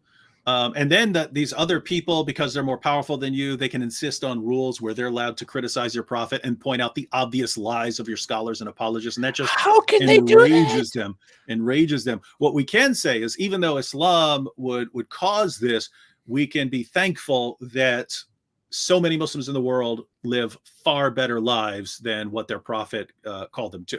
All right, so that's why you have Muslims who are some of the most friendly people in the world. They're not falling for it. Yeah, Adolf Hitler made a chat here and said, "I converted to Islam because of apostate prophet." Zagros Eskan said, "Alhamdulillah, another convert to Islam." This is because they saw that it was true from Bart Ehrman. Zagros Eskan made a super chat and said, "AP, you know the answer, my man." I know the answer, but I don't want to ask David Wood controversial questions here. Yeah, we're not going to do that. Alex Tremor Del Norte said, "Bible says he who denies Jesus shall be denied by him. That's not how a secret a Christian can be. People would avoid it to the point of martyrdom. Just saying." Yeah, and but hey, there is something behind that whole strategy. I will one day, maybe in a year or so, I will come out with a book and say, "Hey, I converted to Christianity, and here is my story." That's how I will probably do it, I guess. I'm not sure at this point. Mango T made a super chat and said, "Birds born in a cage think flying is an illness. Best summarizes Islam." Thank you for that addition. Allah Azza wa Jal said, nothing. It just made a super chat. I appreciate it very much. Thank you so much. Allah made a super chat here. Thank you, Allah. Raman Sharifi made a super chat. I didn't say anything. I appreciate it. Rakesh Govindaraj said, "Secret Christian." Yeah, I am a secret Christian. Don't you know? Do you not know that I'm a secret Christian? And finally, again, Allah made another super chat and said, "I am the greatest of deceivers. Read my book." Duh. Very nice. Very nice. I appreciate it. At least he's admitting it. Yeah. Ramin Sharif, he said, he admitted it in the Quran too. So that's the thing. That's what I like about Allah. He is at least a little bit honest about his intentions there. Ramin Sharif, he made a super chat and said, Ehrman made that silly remark about Quran being better copied book since he knew it would be circulated around by Muslims. As a scholar, he was in no position to say such a thing. Well, I mean, you could endlessly argue about why he said it, to what extent it can be applied, how authoritative he is on the matter. I think we've very much covered that. But if we talk to scholars who specifically focus on Quran preservation, there are a lot of people. I had an interview with Shah Nasser. You can watch it there. He spoke very, very openly and honestly. He said it is a book that is written in a high register. It is among Arabic literature. It has been preserved carefully from a certain point, which is no surprise because these people cared so much about preserving it carefully. But the issue is we cannot go beyond that. We don't know where it came from. We cannot trace it back to a single source. We don't know if that single source was exactly the same as the Qurans that we have today, and so on. And that is the final opinion that you have. You can't go further than that. And let me just add to that. I believe that the Quran has been well preserved. Mm-hmm. Like even going into the disagreements that led up to the burning of the Quran and so on. You have a couple of Muhammad's top reciters disagreeing on which chapters are supposed to go into the Quran, but they agreed on the vast majority of the chapters that are supposed to go into the Quran, right? So they have disagreements about Surah 1, Surah 113, Surah 114. Those are all short chapters. And then Ubay ibn Ka'b thought that there were 2 additional small surahs that are supposed to be in there. But notice, that doesn't change most of the Quran. And you have, textual variants throughout the Quran, the Quran manuscripts and so on. So they had differences and so on, and then you had even then you had the different qira'ats, and you had differences there, and even you have differences in the Quran today, but you don't get something that's teaching something wildly different from Islam. And I think that what you have today pretty much goes back to the time of Muhammad. I'd say the exact same thing about the New Testament. So you only run into problems here when you guys start saying perfect preservation and claiming that the New Testament is just it's completely different Bibles all over the place and so on. I don't know why. Well, I do know why you can't be honest, because if you were honest, then you wouldn't have the argument that you like to use. But the argument you like to use is perfect preservation of the Quran right down to the letter, and the New Testament is just a mess. And then you'll take something that Ehrman says, where you could make this claim. Again, you'd have to do the counting. Now, one, there are way more New Testament manuscripts than there are Quran manuscripts, but you'd have to calculate how many variants per Quran manuscript, and then say, okay, if we had the 5,800 manuscripts that Christians have, how many would we average, and so on, and make some sort of claim about that and say Quran's been better preserved and so on. But you just can't do that. You never can. You have to perfect preservation right down to the letter, no variant ever. And it's just you have to. Your apologists and scholars, yet they have to lie. Why is it? Why does the true religion need lies? Here's the thing: many people argue a lot about the Quran preservation, and I know when the whole scandal happened last year and continued this year about the Quran not being perfectly preserved. Yeah. It was amazing. It was very nice. It was very awesome. It was hilarious. The issue is, I made a whole video about why I don't really care about the preservation of the Quran. It's because I don't deny that there is a preservation that is good, but that's what you expect. I would expect the Muslims to preserve the Quran perfectly. They are supposed to preserve it perfectly, because that is the big claim. That is the core claim of this religion. They are supposed to preserve it perfectly. It wouldn't be very impressive that they did it.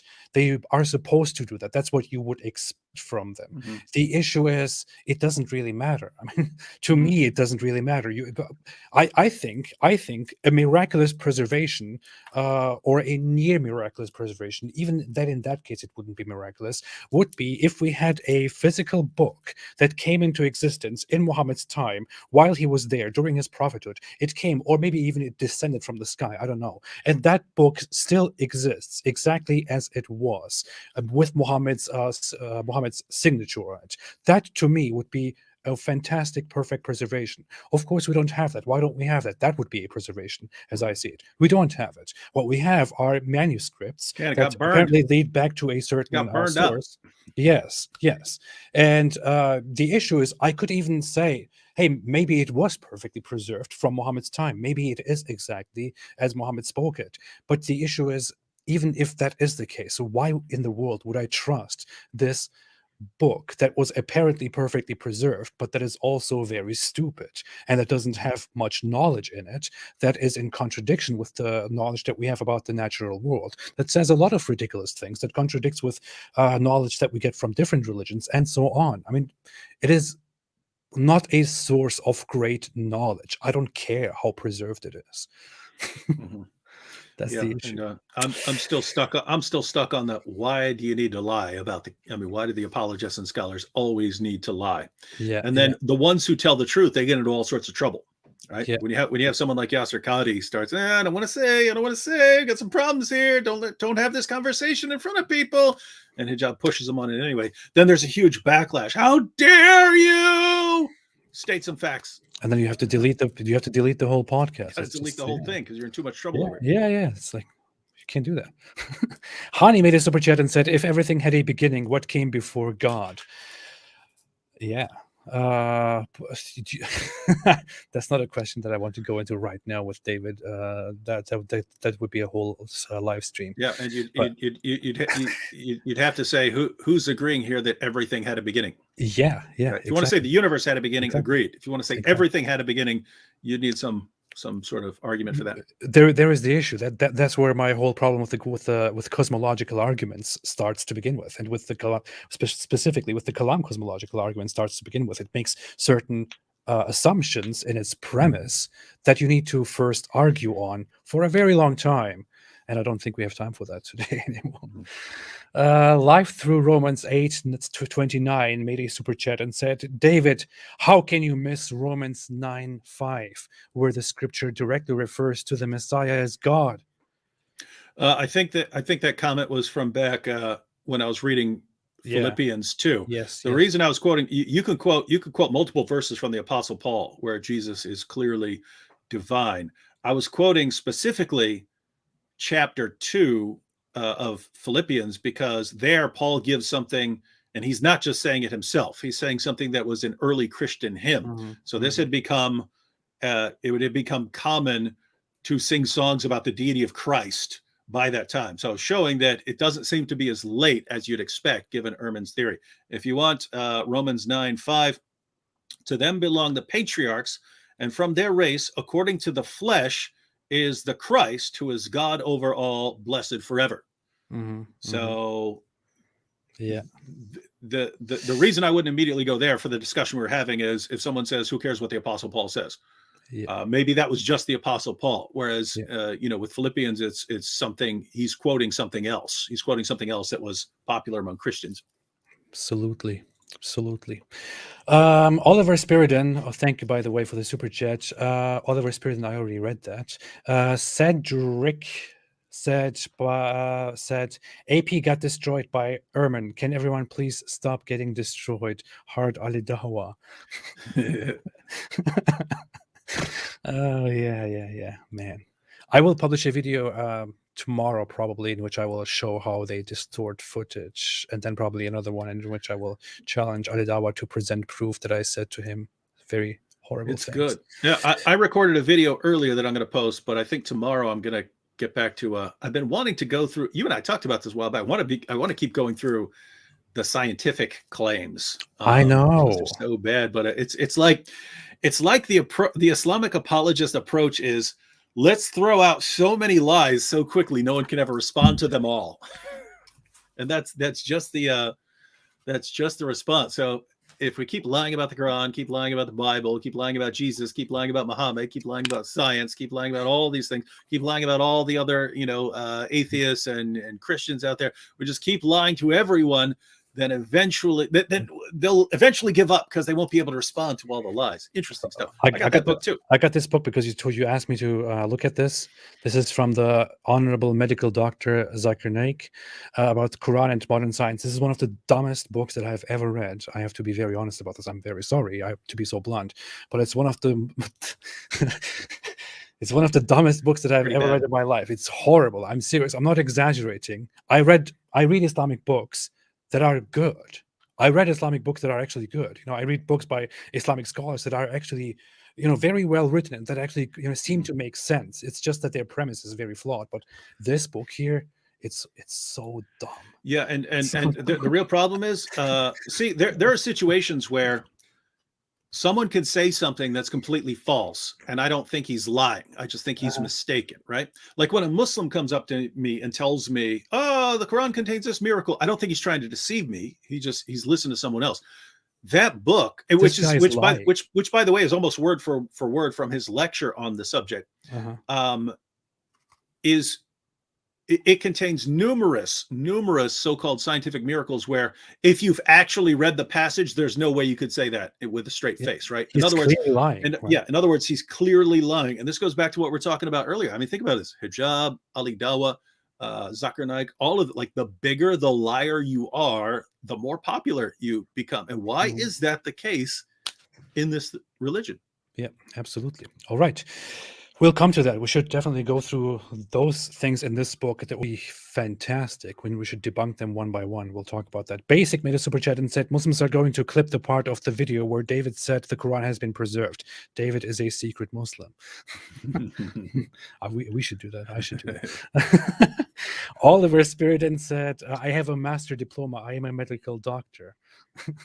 And finally, Monica Benet said something, but then retracted the comment. But I appreciate it. Thank you so much. All right, that's it. David, that was good. We are at 3 hours. That is good too. I think it's time for us to go and to be back very soon with more. What do you think? Yep. Oh, and I've got a video to post. Oh, yeah, you should post that video. Come back. Should be up in about 15 minutes.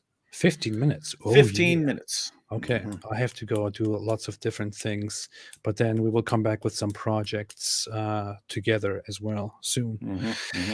All right, everybody, thank you for viewing. Thanks for this very nice stream. I think this was very beneficial. By the way, did you see my my parody video of of Bart Ehrman and Mohammed Hijab? It's called Bart Ehrman Roasts Islam. Did you see? Why is it good? Let's watch it together. I don't know if you've seen the interview of Bart Ehrman and Mohammed Hijab. No, I did not. I kind of made a parody of it. I heard it. I heard it was similar to the Yasser Qadi interview, and that it didn't go the way. It was disastrous, and yeah. I just made a parody with the. It's a very obvious joke video. I'm not distorting his answers, but just making fun of it. Here. Okay. Wait a minute. Share. Hey, yo, based on someone's comment that I saw earlier today, I thought it would be fun. A skit we could do is like, I'm a scientist. I'm at a chalkboard trying to figure out the equation for life, and you're behind me as a Muslim apologist with a pen and paper, and I look back and say, "Hey, what are you doing there?" And you say, "Oh, I'm just waiting for you to figure out some new scientific fact so I can." So I can find it in the Quran somewhere. we could totally. And I have a It'd be like a 35-second skit. All right. So this is Bart Ehrman. Does it mean to be unreliable? Muslims believe in Jesus Christ. There's a lot of interest, I think, from the Muslim community, and many Muslims feel that your conclusions, your historical conclusions of who Jesus Christ is more commensurate with the Muslim idea than it is with the Christian one. I wouldn't say that they line up well with the Muslim view. I really do think Jesus was crucified and that he really was dead and buried. Interested in whether Jesus was the Son of God, because I don't think there was a God. And so my understanding is that your conclusion is that Jesus Christ was a messianic prophet. I think he thought that he was a son of God in the sense that he was specially chosen by God. I think Jesus really did think he was going to be the Messiah, the future king of Israel. I mean, that is, after all, why they crucified him. I think that that's historically right. I think that all of these gospel authors, I think all of them think that in some sense, Jesus is God. If you think that the Bible cannot have any mistakes in it, if you're shown a mistake, then you just refuse to admit it's a mistake. You think either it can be reconciled in some way, or that there's something we just don't understand about it, or, we have, and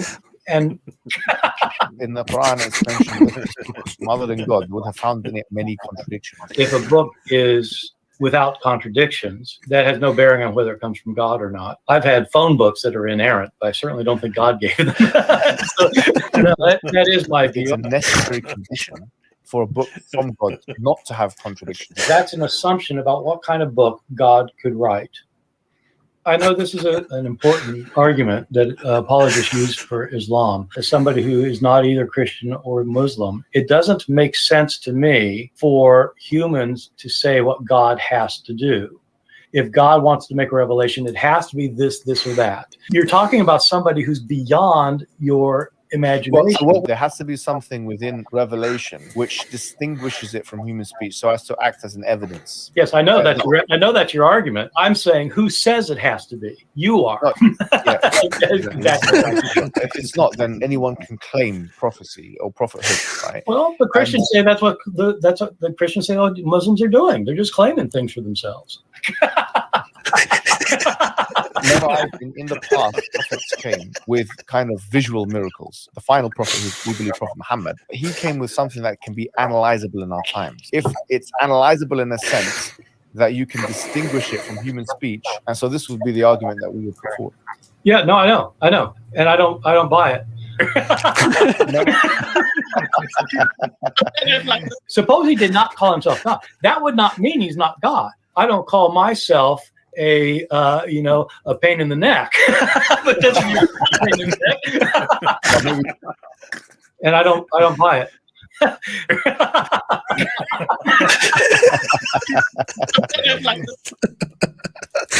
Yeah. So. Oh, wow. Yo, but do you notice the mentality of your job? We're talking about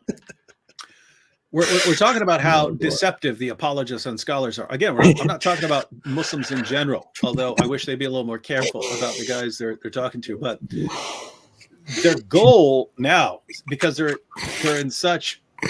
drowning so horribly. The guys are drowning so horribly. The goal seems to be, let's interview some guys who don't know a lot about Islam, so we can say whatever we want, and we can use them help them be our kind of megaphone to reach their fans with all this stuff about Islam, and they're not going to know enough to correct it. And so, hey, let's see if we can get an interview with Bart Ehrman. He doesn't know a lot about Islam. Let's see if we can get an interview with Jordan Peterson. Let's see if we can get interviews with these guys, and that way we can deceive. It's this race. Can we deceive people faster than other people can correct all the lies? And it's like, okay, we've got our method now. It's not working very well. Let's get a bunch of these other guys on our shows to try to get more of a following, so we can ramp up the speed of our deception. And wow, I don't know how reflective that was of the entire thing. But yeah, based on those clips, doesn't look like.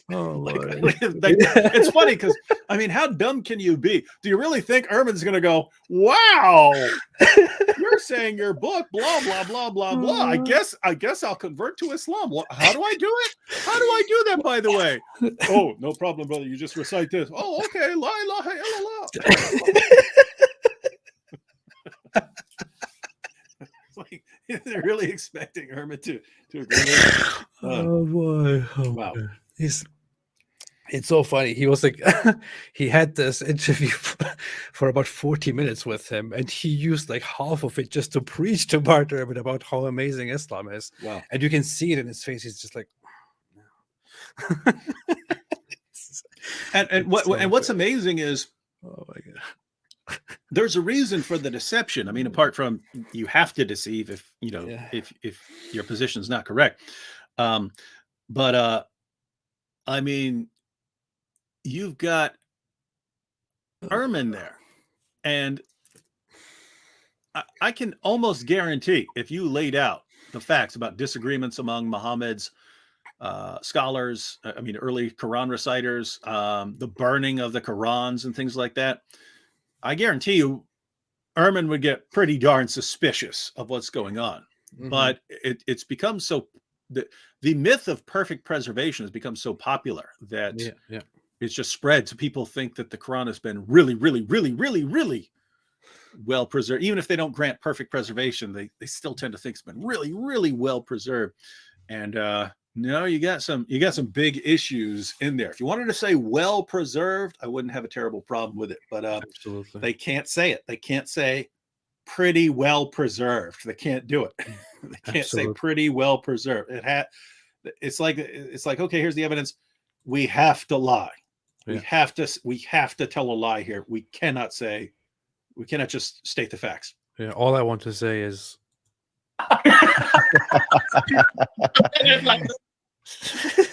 what does it mean? That was terrible. Maybe. And I don't buy it.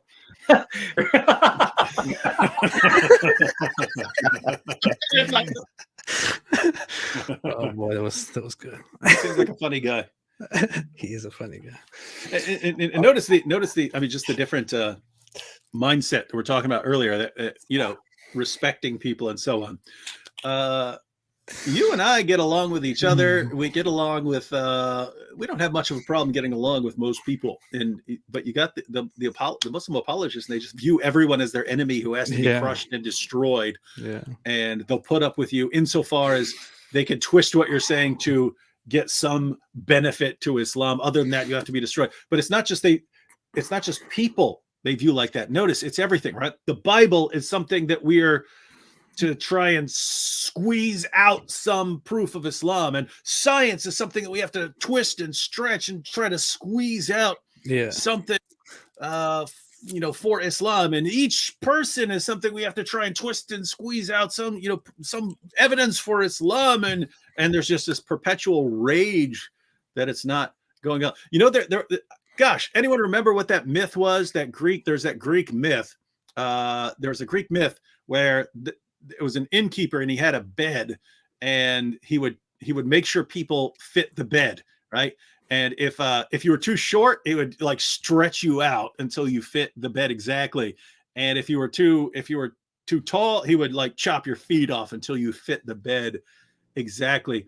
But that's like what Muslim apologists do, right? It's nothing is fitting what you're saying, and so you just have to keep stretching.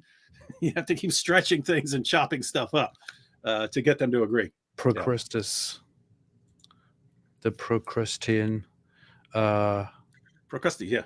Yeah, Procrust. Yeah, that's it. Okay. All right. Okay. Fantastic. I'm glad that we went through that at the end. It's hard for me to gather myself. I had to. Pretty disrespectful towards Muhammad Hijab doing that. Yeah, he did some really hard work there, and I should be respecting that a little bit more. It's just very sad. I feel sad for him. That's why I feel bad about laughing. Yeah. So thanks for joining, everybody. Thanks for watching. Thanks for being here. I will see you again very, very soon. We will see you again very, very soon. Have a fantastic day. Oliver Spirit made a final super chat and said, "Sister, don't go to AP and DW. They are the enemy of." Oh yeah, did you see that video too? That was like a while ago. This guy Hamza.